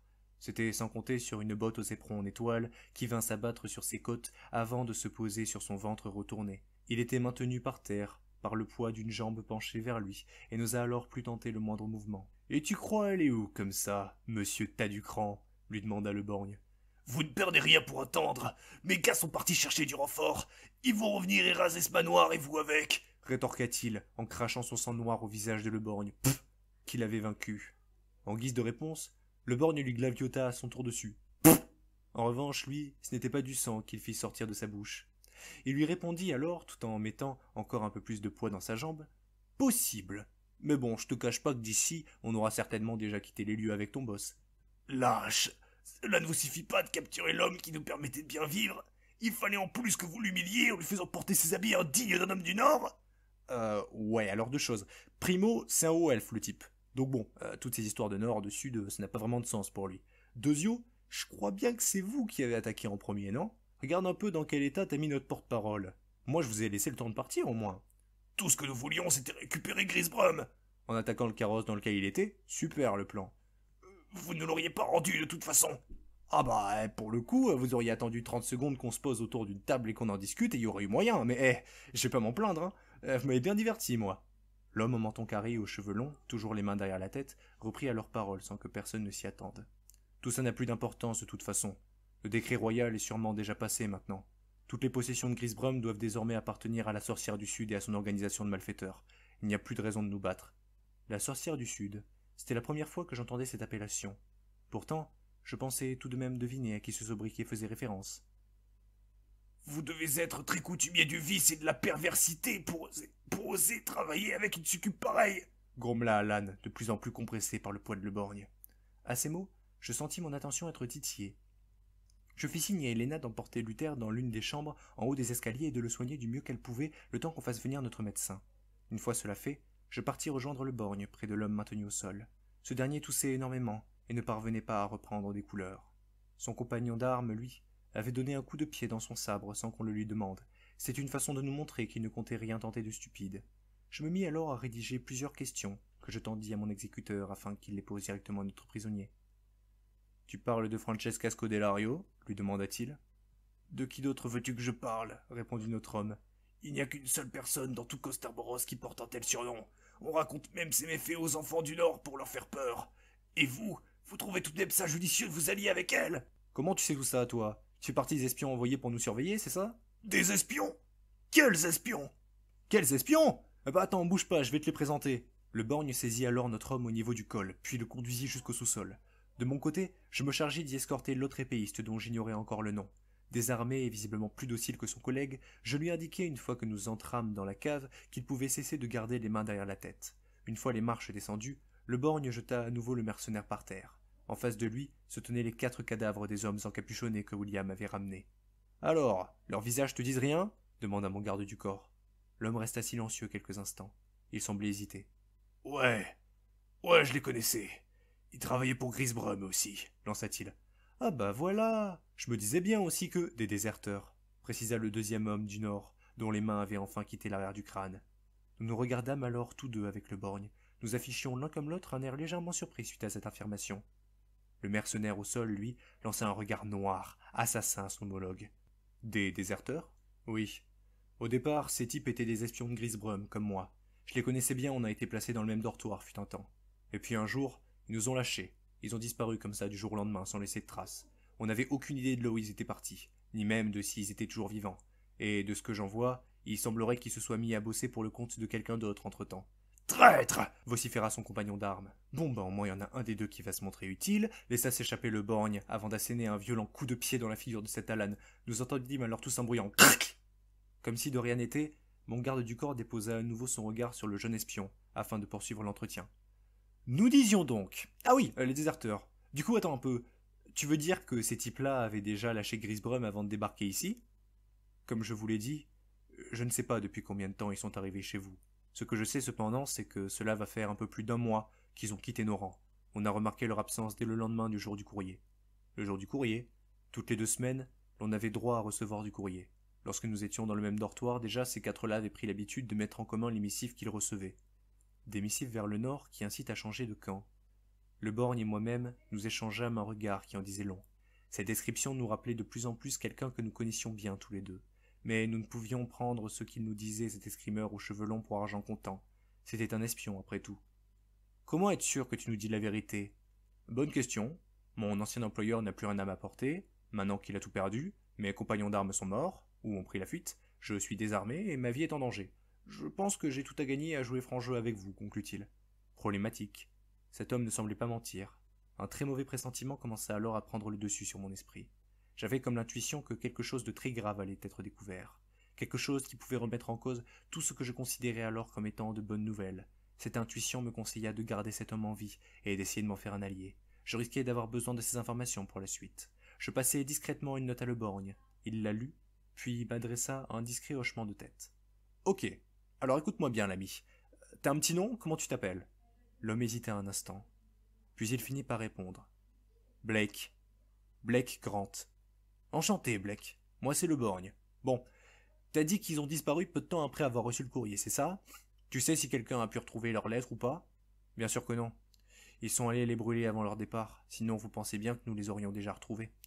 Ton copain, Alan, il n'a pas répondu à ma question tout à l'heure. Comment vous saviez où était Grisbrum? On nous a informé qu'il avait été repéré non loin d'ici dans un carrosse en direction de la frontière entre le sud et l'ouest. On nous a indiqué où il nous fallait nous rendre et à quelle heure.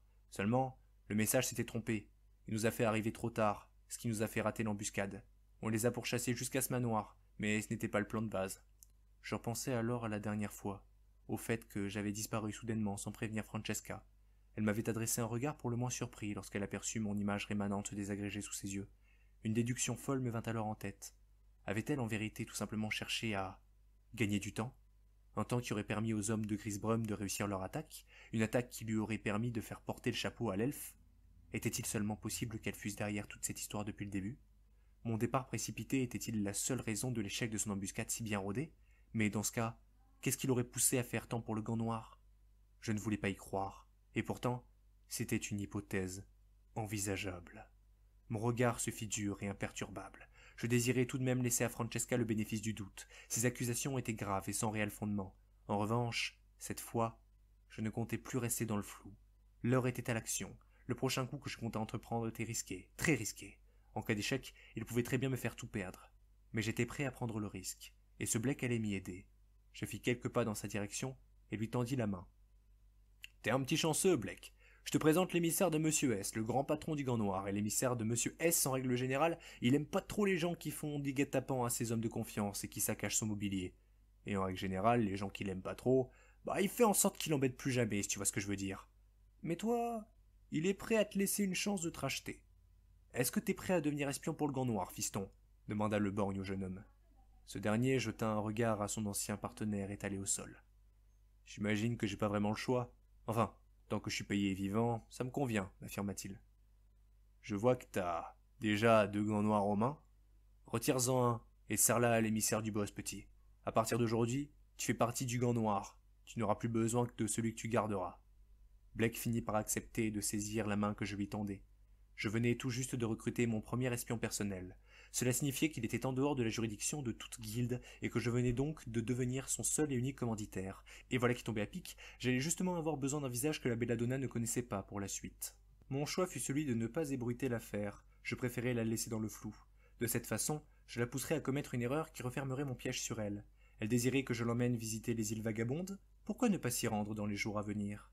Très vite, je reçus de sa part une nouvelle missive m'affirmant qu'elle était confuse de ce qu'il s'était passé la dernière fois, qu'elle ne s'attendait ni à me mettre dans l'embarras de la sorte, ni à ce que des fidèles de Grisbrum ne sachent où allait bien pouvoir passer le carrosse. Malgré tout, elle se réjouissait que tout le monde s'en soit sorti indemne, et que nos assaillants aient échoué à mettre la main sur ce qu'elle avait confié à Luther, et qu'il était censé me remettre en main propre lorsqu'il serait à nouveau debout. Ma réponse ne tarda pas. J'avais réussi à me libérer toute la semaine. Je l'enjoignais donc à choisir un jour où nous pourrions mener à bien ce petit voyage que je lui avais promis. Cependant, il nous fallait faire attention. Les fidèles de Grisbrum pouvaient être un peu partout. C'est pourquoi il nous fallait faire preuve de prudence. Je lui donnai rendez-vous dans la forêt de Kursk. Non loin d'ici se tenait le modeste port de Revalia, parfait pour faire l'aller-retour incognito. Je lui conseillai donc de venir en petit comité afin de ne pas trop attirer l'attention et de m'attendre là-bas. Octavius viendrait la chercher, elle et ses hommes, afin de les y conduire. Du moins, c'était ce que je lui vendais. Elle accepta avec une joie soi-disant indissimulable et proposa de nous retrouver là-bas dès mardi. Elle ne viendrait accompagnée que de Goliath et de 3 autres gardes du corps. J'acceptai. Or, derrière les faux-semblants, le plan était cependant tout autre. En réalité, je comptais la forcer à avouer, à me révéler toute la vérité. Pas moi directement, bien sûr. Disons plutôt un ravisseur menaçant. À en juger par la nature de ses réponses, elle se sentait obligée de faire ce que je lui demandais, de façon à équilibrer la balance entre nous. Elle devait s'imaginer que j'assurerais sa sécurité, que je ne lui avais pas donné cette adresse pour rien. que rien ne pouvait lui arriver si je supervisais le tout. J'espérais pour elle qu'il ne lui arrive rien d'ailleurs, mais cela ne dépendrait pas de moi, seulement de si elle avait quelque chose à se reprocher ou non. L'heure fatidique du rendez-vous finit par advenir. C'était une chaude après-midi. Le soleil était haut dans le ciel dégagé, et les nuages se faisaient nombreux. Tranquillement posé chez moi, j'utilisais ma gemme holographique pour m'imaginer auprès de Le Borgne, caché derrière un arbre. Il avait enfilé, après l'avoir bien sûr nettoyé, la tenue noire à capuche de l'un des cadavres ramenés par son neveu. À côté de lui, Blake était également présent, toujours dans ses habits d'espion de Grisbrum. Je leur avais apporté la veille des sachets entiers de poudre que ma mère vendait sur le marché de Kursk. Celle-ci était particulière. Elle libérait un épais nuage de poussière rouge une fois tombé au sol. Ce dernier aveuglait et faisait tousser quiconque le respirait. Nous n'avions cependant droit qu'à une seule et unique chance. Mais 2 hommes de main avaient dissimulé leur monture non loin d'ici. C'était tout ce dont ils avaient besoin pour s'enfuir avec Francesca. Cette dernière était d'ailleurs debout, à l'ombre des grands arbres. Son regard partait à droite puis à gauche. Elle languissait de voir arriver le carrosse censé l'emmener au port en direction des îles Vagabondes. Sur ces 4 gardes du corps, 3 semblaient regarder de tous les côtés. Leurs yeux perçants ne laissaient rien passer. Pas la moindre feuille morte, pas le moindre animal sauvage. Ils étaient sur le qui-vive et ne comptaient pas s'éterniser ici. Goliath, quant à lui, fut le seul à ne pas faire preuve d'un très grand professionnalisme. À vrai dire, il chantonnait et il cueillait des marguerites. « Tenez, Madame Francesca, c'est moi qui les ai ramassées pour vous, » se répétait-il en boucle. Pauvre géant, il allait avoir une bien mauvaise surprise d'ici quelques secondes. Nous attendîmes que ce dernier baisse la tête pour cueillir une nouvelle fleur, et, lorsqu'il fut assez bas, je donnai l'indication à Le Borgne et à Blake de lancer les fumigènes. « Mais qu'est-ce que... » Avant même qu'ils ne puissent comprendre ce qu'il se passait, l'épais nuage écarlate les enveloppa les uns après les autres. Ils se mirent à tousser, à se chercher du bout des doigts. « Madame, est-ce que tout va bien ?» répétait-il à tue-tête. Le Borgne et Blake, encapuchonnés, profitèrent ainsi du vacarme et de l'épaisseur du nuage de fumée pour s'immiscer à l'intérieur en toute discrétion. « Madame, où êtes-vous? Vous n'êtes pas blessée ?» continuèrent de demander leur voix étouffée. Ils pouvaient bien s'égosiller à la plaie et ne risquaient pas de leur répondre. Depuis le grand arbre derrière lequel j'avais fait apparaître mon reflet, je suivais, grâce à ma gemme, le cours des événements. J'observais alors Le Borgne sortir du nuage avec Francesca. Il avait plaqué sa main gantée sur la bouche de la marquise, empêchant cette dernière de produire le moindre son compréhensible. Ses vaines tentatives d'appel au secours étaient d'autant plus inaudibles avec le bruit de la toux grasse de ses gardes du corps. Aidés par Blake, ils la soulevèrent et la transportèrent un peu plus loin, là où leurs chevaux les attendaient. Voyant que le nuage de poudre commençait à se dissiper de plus en plus, ils comprirent très rapidement qu'il leur fallait passer à la vitesse supérieure. Une fois arrivés au niveau de leurs étalons, ils firent s'allonger Francesca à plat ventre sur la croupe du destrier le plus proche. Pendant que Blake lui attachait les mains dans le dos, Le Borgne la bâillonnait à l'aide d'un bandeau bleu afin de s'assurer qu'elle n'appelle pas à l'aide à la seconde même où il aurait retiré la main de sa bouche. Finalement, ils lui placèrent un sac sur la tête pour lui cacher la vue, puis chevauchèrent en direction d'un endroit que moi seul connaissais. Lorsqu'ils furent partis, le nuage de poussière s'était dissipé. Les gardes du sud continuèrent de tousser quelques instants, tout en commençant à rouvrir les yeux. Ils se retournèrent dans tous les sens, ils la cherchèrent du regard, mais rien à faire. La belladonna avait disparu. Je vis alors Goliath courir droit devant lui, tel un dératé, déracinant chacun des arbres qui avaient le malheur de se tenir sur son chemin. « Madame Francesca, où êtes-vous? Où êtes-vous » répétait-il comme un refrain. Le pauvre garçon ne savait pas où il allait, mais il y allait. Il avait l'air d'être très attaché à elle, plus encore que les autres. Il serait probablement inconsolable si jamais il ne la revoyait pas en un seul morceau. J'espérais ainsi, autant pour lui que pour elle, que notre captive était en réalité blanche comme neige dans toute cette histoire. Réglée comme une horloge, Octavius, mon fidèle cocher, débarqua alors à son tour. Comme prévu, il demanda aux gardes du corps de Scodelario où elle était passée. Il commença même à leur mettre la pression. Il haussa la voix en leur indiquant que M. S ne s'était pas libéré pour rien, et qu'ils avaient intérêt à la retrouver à temps. L'alibi était parfait. Ils étaient tous tombés dans le panneau. Ils se mirent alors à chercher les traces au sol pour trouver la piste qu'avaient dû suivre les ravisseurs, mais la distance d'écart était bien trop importante pour qu'ils la retrouvent à temps. Nous avions ainsi toutes les cartes en main pour réussir à présent. Solidement attachée à une chaise en osier, Francesca commençait lentement à se réveiller. Une épaisse corde gardait ficelés ses bras et ses poignets à la coudoir, son buste au dossier et ses chevilles au pied du siège. Lorsqu'elle regarda autour d'elle, elle vit qu'elle était seule. Personne pour l'entendre crier dans les environs. Sa tête n'était plus enfermée dans un sac, sa bouche n'était plus bandée. Nous attendions des réponses de sa part, et elle allait parler. Mais pas tout de suite. Je voulais voir comment elle réagirait. Installée au bord d'une falaise surplombant la mer, Scodelario commença à appeler à l'aide. Elle avait beau hurler, personne n'était là pour la secourir. J'aimais bien cette falaise. Nous nous baladions souvent avec mon père dans les environs. Nous y retournions quotidiennement, tout simplement parce que nous adorions le calme de ce lieu. Il n'y avait jamais personne d'autre pour profiter de la vue ou pour troubler le silence. C'était un endroit reclus du reste du monde. Le seul vrai danger, c'était que si jamais quelqu'un tombait du haut de ces falaises, il n'y aurait personne pour venir le secourir, personne pour l'entendre chuter. Ça devait être la raison principale de l'absence de gens ici, d'ailleurs. Quoi qu'il en soit, nous laissâmes Francesca se fatiguer toute seule pendant 5 bonnes minutes. Nous continuâmes de l'observer dans ses tentatives désespérées d'appeler à l'aide et de briser ses liens. Elle ne parvenait même pas à remuer les bras, à vrai dire. Lorsque nous la vîmes se résigner, tout haletante, les yeux apeurés, nous sûmes que c'était le bon moment pour y aller. Nous l'avions assez laissé mijoter comme ça. Nous n'avions plus qu'à attendre qu'elle passe aux explications. Activant ma gemme à nouveau, je m'imaginais une fois de plus aux côtés de Le Borgne. Je ne comptais pas perdre une miette de ce qui allait être révélé. Or, cette fois, nous avions convenu que c'était Blake et lui seul qui se chargerait de l'interrogatoire. Il connaissait les questions à poser, et Francesca, elle, connaissait la voix de Le Borgne. Déterminer qui reprendrait le rôle était ainsi on ne peut plus simple.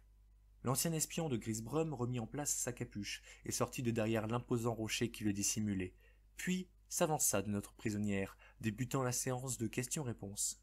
« Bonjour, Francesca, commença-t-il. « Qui êtes-vous? Que voulez-vous? Pourquoi m'avoir emmené ici ?» lui demanda-t-elle en bougeant la tête de tous les côtés. « J'ai bien peur que ce ne soit pas vous qui posiez les questions ici, ma chère. Laissez-moi deviner. Au vu de votre accoutrement... Oh, je vois. Vous êtes l'un de ces anciens suppôts d'Eldeth Grisbrum, c'est bien ça? Vous n'avez pas été tenu au courant? Il m'a légué à moi et au gant noir tout ce qu'il possédait. Si vous lui êtes toujours dévoué, alors le contrat vous force à entrer à mon service à présent, et le premier ordre que je vous donnerai de ce fait sera celui de me détacher immédiatement. » Blake se mit à rire à gorge déployée. Visiblement, ma pauvre amie, il y a quelque chose que vous ne semblez pas comprendre. Je ne suis forcé à rien du tout. Je n'ai passé aucun contrat avec vous. Mais vous saviez à quoi vous vous exposiez en jouant à ce jeu-là. Et en vous alliant à des hommes aussi peu recommandables que ce monsieur S, il ne faisait aucun doute que vous choisissiez en votre âme et conscience d'entrer dans un monde extrêmement dangereux. Peu recommandable, s'insurgea-t-elle. Vous n'avez pas l'air de savoir de quoi vous parlez, sale gorille. Monsieur S est probablement l'un des hommes les plus respectables de ce royaume tout entier, plus que vous ne le serez jamais. Maintenant libérez-moi, cette plaisanterie a assez duré. Entrant alors vraiment dans son rôle, Blake appuya sur le torse de Francesca, la mettant légèrement en équilibre sur le bord pentu de la falaise. Scodelario laissa s'échapper quelques halètements de peur. Ses yeux, remplis d'effroi, avaient commis l'erreur de regarder en bas. À cette distance, qui sait ce qui se serait cassé en premier sur ce joli minois? Soyons bien clairs, Francesca, je ne vous ai pas emmené ici pour jouer avec vous.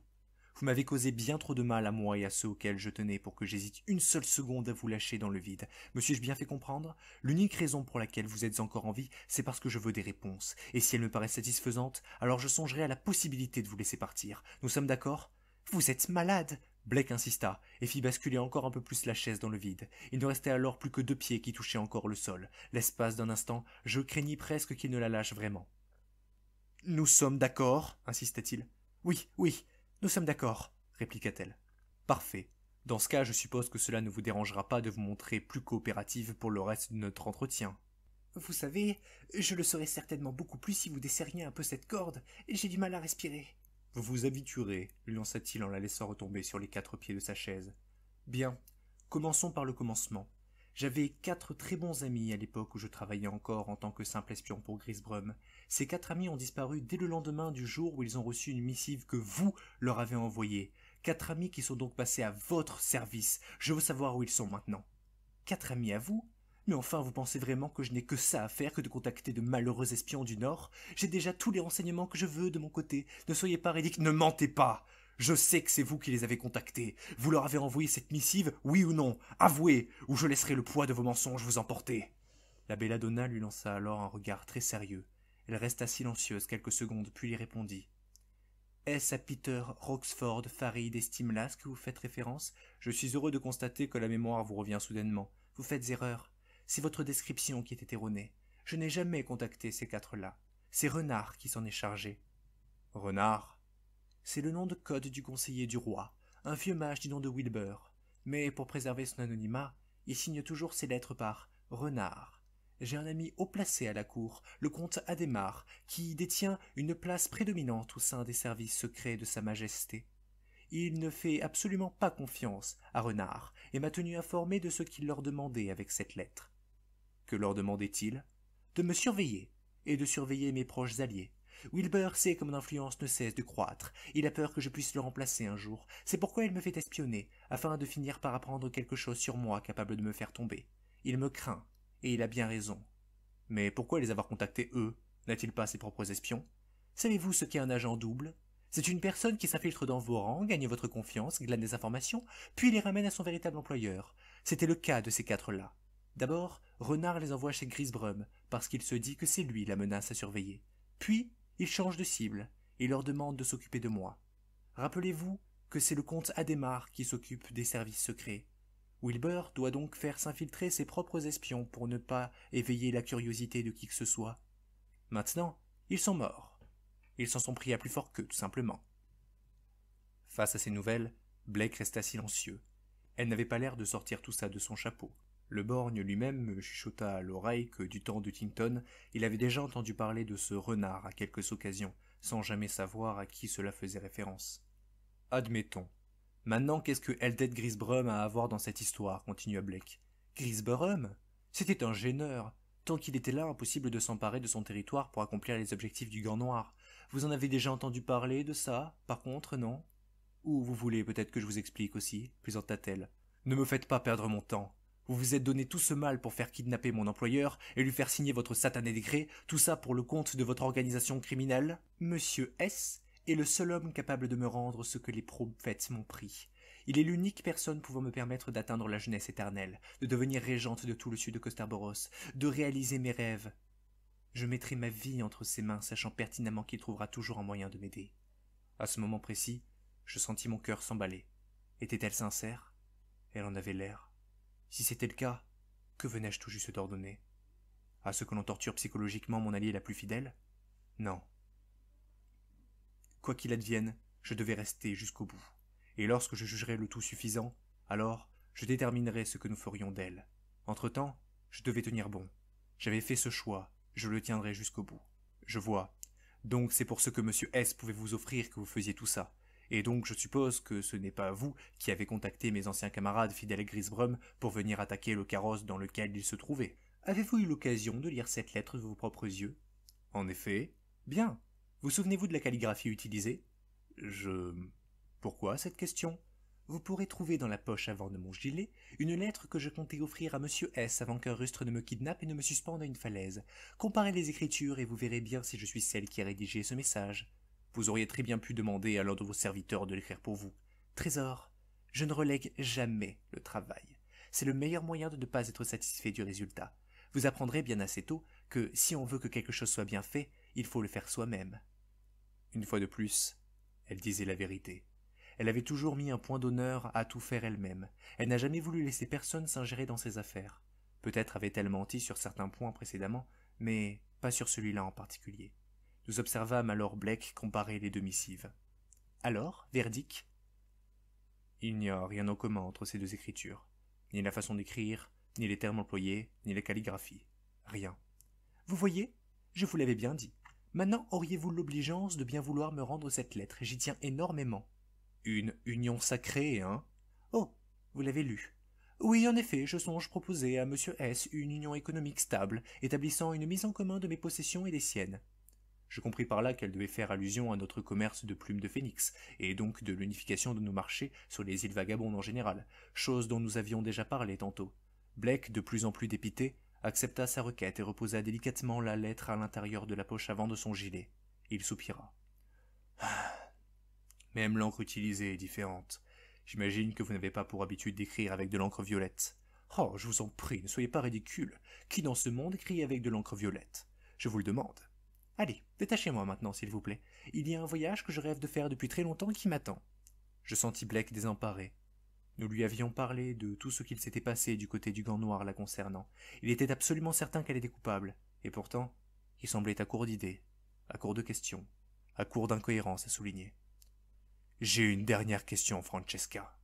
Vous promettez de me libérer une fois que je vous aurai répondu? Tout dépendra de si vous me dites la vérité ou non.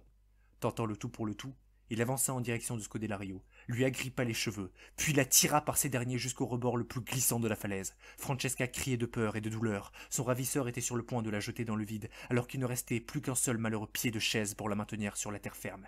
Lorsque je le vis faire, je voulais lui bondir dessus, lui sommer d'arrêter, lui dire qu'il était trop loin. Mais je fus trop submergé par la curiosité et par ces dernières révélations pour intervenir. Je voulais voir ce qu'il avait en tête à présent. Je voulais voir jusqu'à où il était prêt à aller pour obtenir la vérité. Je voulais voir s'il aurait le cran de la laisser tomber dans le vide simplement parce qu'elle aurait donné une mauvaise réponse. « Qu'est-ce que vous faites? Mais qu'est-ce que vous faites? Ne me lâchez pas, je vous en prie. Je veux vivre par pitié, je vous dirai tout ce que vous voulez. Mais je vous en supplie, ne faites pas ça !» commença-t-elle à implorer. De chaudes larmes se mirent à couler depuis ses yeux horrifiés. Elle tremblait de toutes les fibres de son corps, sa tête bougeait dans tous les sens, essayant vainement de trouver qui que ce soit dans les environs capable de la sauver. « Je vais vous demander une dernière chose, Belladonna, une toute dernière chose. Si jamais vous me mentez, alors vous finirez écrasé tout au fond du ravin, avec les mouettes qui viendront déchiqueter tout ce qu'il restera de votre cadavre comme unique compagnie. Non, je vous en prie, ne faites pas ça. J'accepte de vous laisser la vie sauve si et seulement si vous me dites la vérité, Francesca, sommes-nous bien clairs? Oui, oui, tout ce que vous voudrez, par pitié. Très bien. Ma question est la suivante. Francesca, où est Eldeth Grisbrum?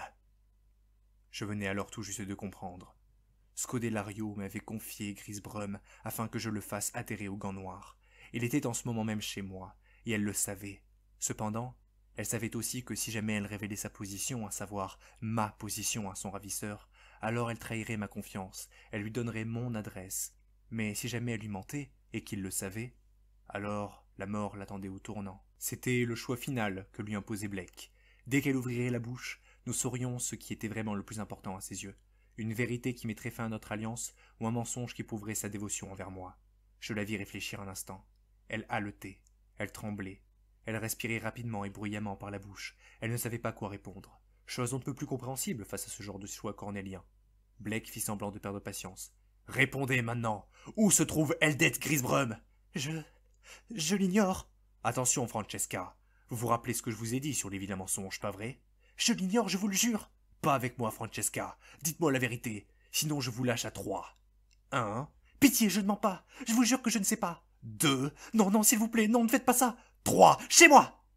Hurla-t-elle. Le son de sa voix résonna à travers toute la vallée. Un long silence s'instaura alors. Plus que jamais haletante, retenue au-dessus du vide par les cheveux du fait de la simple force des bras de Blake, Francesca Scodelario tenta de développer tout en ravalant sa salive. Sa respiration était vraiment très rapide. Son rythme cardiaque devait être insoutenable. Pourtant, elle tint bon. Il est chez moi, grimé en majordome. Il est dans mon palais, l'Oasis. Il est à l'Oasis. Entre la vie et la mort, Francesca avait choisi la mort plutôt que la trahison. Tout aussi agréablement surpris que moi, Blake la reposa au sol. Nous soufflâmes alors tous un grand coup. À ce moment précis, je me sentis très mal. Je venais de douter d'une personne aussi dévouée qu'elle. Comment avais-je pu sombrer aussi bas? Bien sûr, la situation dans laquelle j'étais me forçait à douter de tout le monde et à prendre des mesures drastiques lorsqu'il le fallait. Mais elle, jamais je n'aurais dû la traiter comme ça. Pour l'une des premières fois de ma vie, j'avais l'impression de m'être très lourdement trompé sur le compte de quelqu'un. Je m'en voulais, terriblement, à la folie. Soudain, nous entendîmes résonner au loin une voix lourde et caverneuse. C'était celle de Goliath. Il était encore loin, mais au vu de son pas de course, il pouvait arriver ici en un rien de temps. « Madame Francesca » hurlait-il. Il avait certainement dû l'entendre lorsqu'elle avait hurlé « chez moi ». Entendant les pas lourds et rapides de son fidèle garde du corps se faire de plus en plus proches, la marquise captive tenta une dernière fois d'appeler à l'aide. « Goliath! Goliath, je suis là! Au secours !» Aussitôt, Blake bloqua de toutes ses forces un mouchoir rempli de chloroforme sous le nez et sur la bouche de Francesca. Au bout de quelques secondes seulement, elle sombra dans l'inconscient. Le borgne et Blake se ruèrent alors à nouveau vers leur monture et disparurent dans les ténèbres, laissant la jeune femme, toujours ligotée, être délivrée par ses fidèles gardes du corps. Octavius les avait accompagnés. Soulagés, les hommes de Scodelario se retournèrent vers lui et commencèrent à lui expliquer qu'au vu de la situation, le voyage était annulé. Ils comptèrent accompagner la marquise chez elle et ordonner au cocher de repartir immédiatement pour me prévenir de la situation. Ce dernier ne demanda pas son reste, les salua et partit.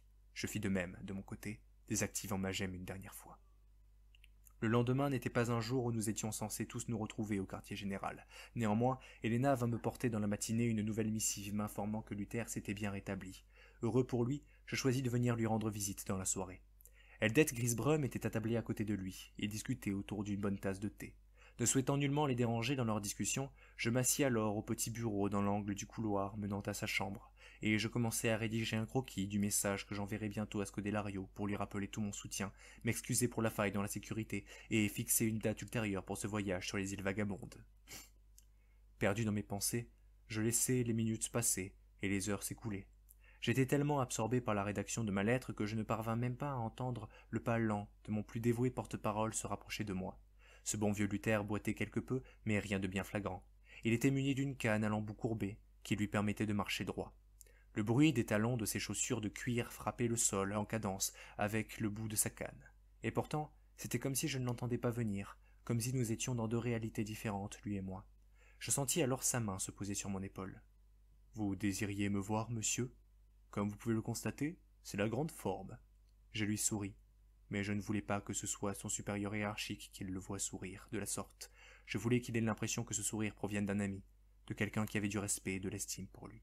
« Ça me touche que vous vous soyez donné la peine de me rendre une petite visite malgré votre emploi du temps chargé, monsieur.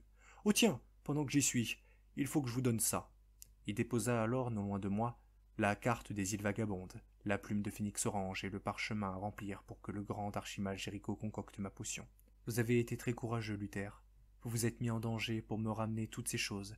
Merci sincèrement pour votre dévouement, lui écrivis-je. Merci à vous de m'en avoir permis d'arriver là où j'en suis aujourd'hui, monsieur S, me répondit-il avant de repartir en direction de sa chambre épuisée, faisant traîner sa lourde canne au sol.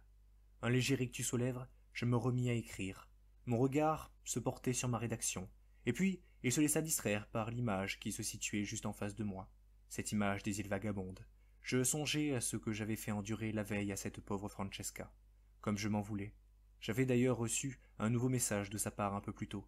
Concrètement, elle me rassurait en m'affirmant qu'elle n'avait rien, qu'il y avait eu plus de peur que de mal, et qu'elle s'était déjà remise de ses émotions. Continuant ma quête inexorable des bons mots à poser sur le papier pour lui répondre comme il se devait, je ne vis plus les heures passer. Néanmoins, lorsque je vis Eldeth quitter la chambre de Luther en déposant une petite note sur la poignée de sa porte, je mis en suspens ma réflexion pendant quelques secondes. Il avait écrit « Silence, je vous prie, maître Luther se repose ». Cela me fit doucement rire. Il avait écrit son petit mot avec de l'encre violette. Mais qui en ce monde pouvait bien écrire avec de l'encre violette? Piochant dans ma mémoire tous les termes utilisés lors de la discussion, je me rappelais de cette histoire d'union sacrée. Seulement, quel était le but de cette lettre, alors que nous nous étions déjà mis d'accord tous les deux, implicitement, sur la mise en commun de nos intérêts là-bas? Ou alors, peut-être n'était-ce pas ce qu'il fallait comprendre par la mise en commun de mes possessions et des siennes? Une mise en commun, une union sacrée. Francesca Scodelario, ses possessions, ses maris. L'union sacrée qu'elle comptait me proposer, ce n'était pas un accord de marché. C'était une demande en mariage. Et c'est alors que je compris. Tout devint limpide. Tout ce qu'elle avait dit sur moi, toutes ses bonnes actions envers le gant noir, tous ses cadeaux, toutes ses preuves de confiance et la remise en cause de mes doutes envers elle, tout ça n'avait été entrepris que pour aboutir à un seul et unique but, celui d'hériter du gant noir. Voilà pourquoi elle cherchait tant à le faire prospérer et grandir. Voilà pourquoi elle voulait être dans mes petits papiers. Elle voulait faire de moi son nouveau mari, puis se débarrasser de moi pour devenir la seule personne en mesure de donner des ordres une fois ma mort venue. Elle n'avait aucun amour pour moi ni aucun respect. Elle comptait me manipuler pour que j'accepte de faire d'elle Madame S, la nouvelle dirigeante du Gant Noir, et par conséquent de Costerboros. Mais ce S de Madame S, ce ne serait pas pour Sweets, ce serait pour Scodelario. Tout n'était que mensonge. Chacune de ses défenses, savamment élaborées, avait toute une part de vérité, d'où sa capacité à toujours retomber sur ses pattes. Mais si elle avait fait tout ce qu'elle avait fait depuis le début, pour la seule et unique raison de son profit personnel, alors, pourquoi avoir préféré mourir plutôt que de révéler où se trouvait Grisbrum? Elle savait. Elle savait pour le kidnapping. Elle s'était laissée faire. Elle se doutait que je l'observais. Voilà pourquoi elle a sorti le grand jeu. Elle tenait son rôle de pauvre demoiselle en détresse à merveille, alors qu'en vérité, elle avait déjà tout le scénario en tête. C'était même elle qui fut la première à le fixer en me demandant de l'emmener sur les îles Vagabondes. C'était une invitation à la capturer. Elle se doutait que je la testerais et que cette rencontre serait une excuse parfaite pour révéler son véritable visage. Elle savait que jamais je ne l'aurais vraiment laissé tomber du haut d'une falaise. Chacune des actions qu'elle avait entreprises était pour en arriver à ce but unique, gagner ma confiance. Une fois qu'elle s'était assurée ma confiance, elle aurait remporté la victoire. Elle était partie de loin pourtant, et malgré tout, elle avait été à 2 doigts de réussir. J'étais forcé de reconnaître son talent inné pour la manipulation. C'était tout bonnement incroyable qu'elle soit prête à autant de choses pour en arriver à ses objectifs. Cette femme, quoi que je pouvais alors penser d'elle en cet instant, méritait au moins d'être reconnue pour son intelligence. Je la considérais alors comme l'adversaire le plus redoutable qu'il m'ait été donné d'affronter depuis mes débuts, tout simplement parce qu'elle prétendait à merveille ne pas l'être. Elle resta ainsi très longtemps numéro 1 dans la liste des personnes les plus malignes auxquelles je dus me confronter dans ma vie, et elle ne sera finalement détrônée que 3 ans plus tard par un homme dont le nom commençait alors à m'être de plus en plus familier, un certain Auguste Adhémar. Mais l'heure n'était pas encore à tout cela. Avec l'incroyable performance de la veille, Francesca devait être certaine que j'allais finalement tomber dans son piège dès notre prochaine rencontre. Terrassé par le chagrin d'avoir osé lui faire endurer pareil supplice, je chercherai le pardon et le réconfort dans ses bras. Je lui demanderai de la recroiser en vrai pour lui parler en face à face, et alors je comprendrai que si je souhaitais vraiment lui faire plaisir à présent, il me faudrait signer ce décret royal faisant de moi son nouveau mari. J'accepterai alors de manière implicite de lui léguer tout ce qui m'appartiendrait lorsque mon âge avancé me ferait quitter ce monde cruel. Et puis, je serai tué, empoisonné, poignardé, ou écrasé entre les mains de Goliath peut-être. Seulement, ce qu'il ne fallait pas oublier, c'est que l'union sacrée valant les 2 sens. L'héritage n'est ainsi pas réservé qu'à l'un des 2 partis. C'est à celui qui rira le dernier que reviendra tout le gâteau. D'ailleurs, certains fidèles de Grisbrum avaient déjà réussi à prendre la fuite. Peut-être reviendraient-ils un jour avec des renforts. Il nous fallait donc bien finir par quitter cet endroit condamné à disparaître pour s'installer ailleurs. Et voilà qui tombait bien, il était justement un charmant palais surnommé l'Oasis qui me faisait de l'œil depuis un certain temps maintenant. Une fois sa propriétaire disparue, il aurait été dommage de ne pas réinvestir les lieux. Scodelario avait jusqu'alors parfaitement joué ses cartes. Je le lui reconnaissais bien volontiers. Mais notre prochaine rencontre ne serait alors pas comme les autres. La prochaine fois, c'est moi qui jouerai son rôle et elle qui jouerait le mien. La prochaine fois, c'est moi qui ferai semblant de subir tout en orchestrant depuis l'arrière, et cette prochaine fois, qui désignerait enfin pour de bon lequel de nous 2 ressortirait grand vainqueur de ce duel d'esprit, ne serait pas que partie remise. Cette prochaine fois serait la dernière fois. Nous entamions tous 2 la phase finale de notre plan. À nous de jouer, et que le meilleur gagne.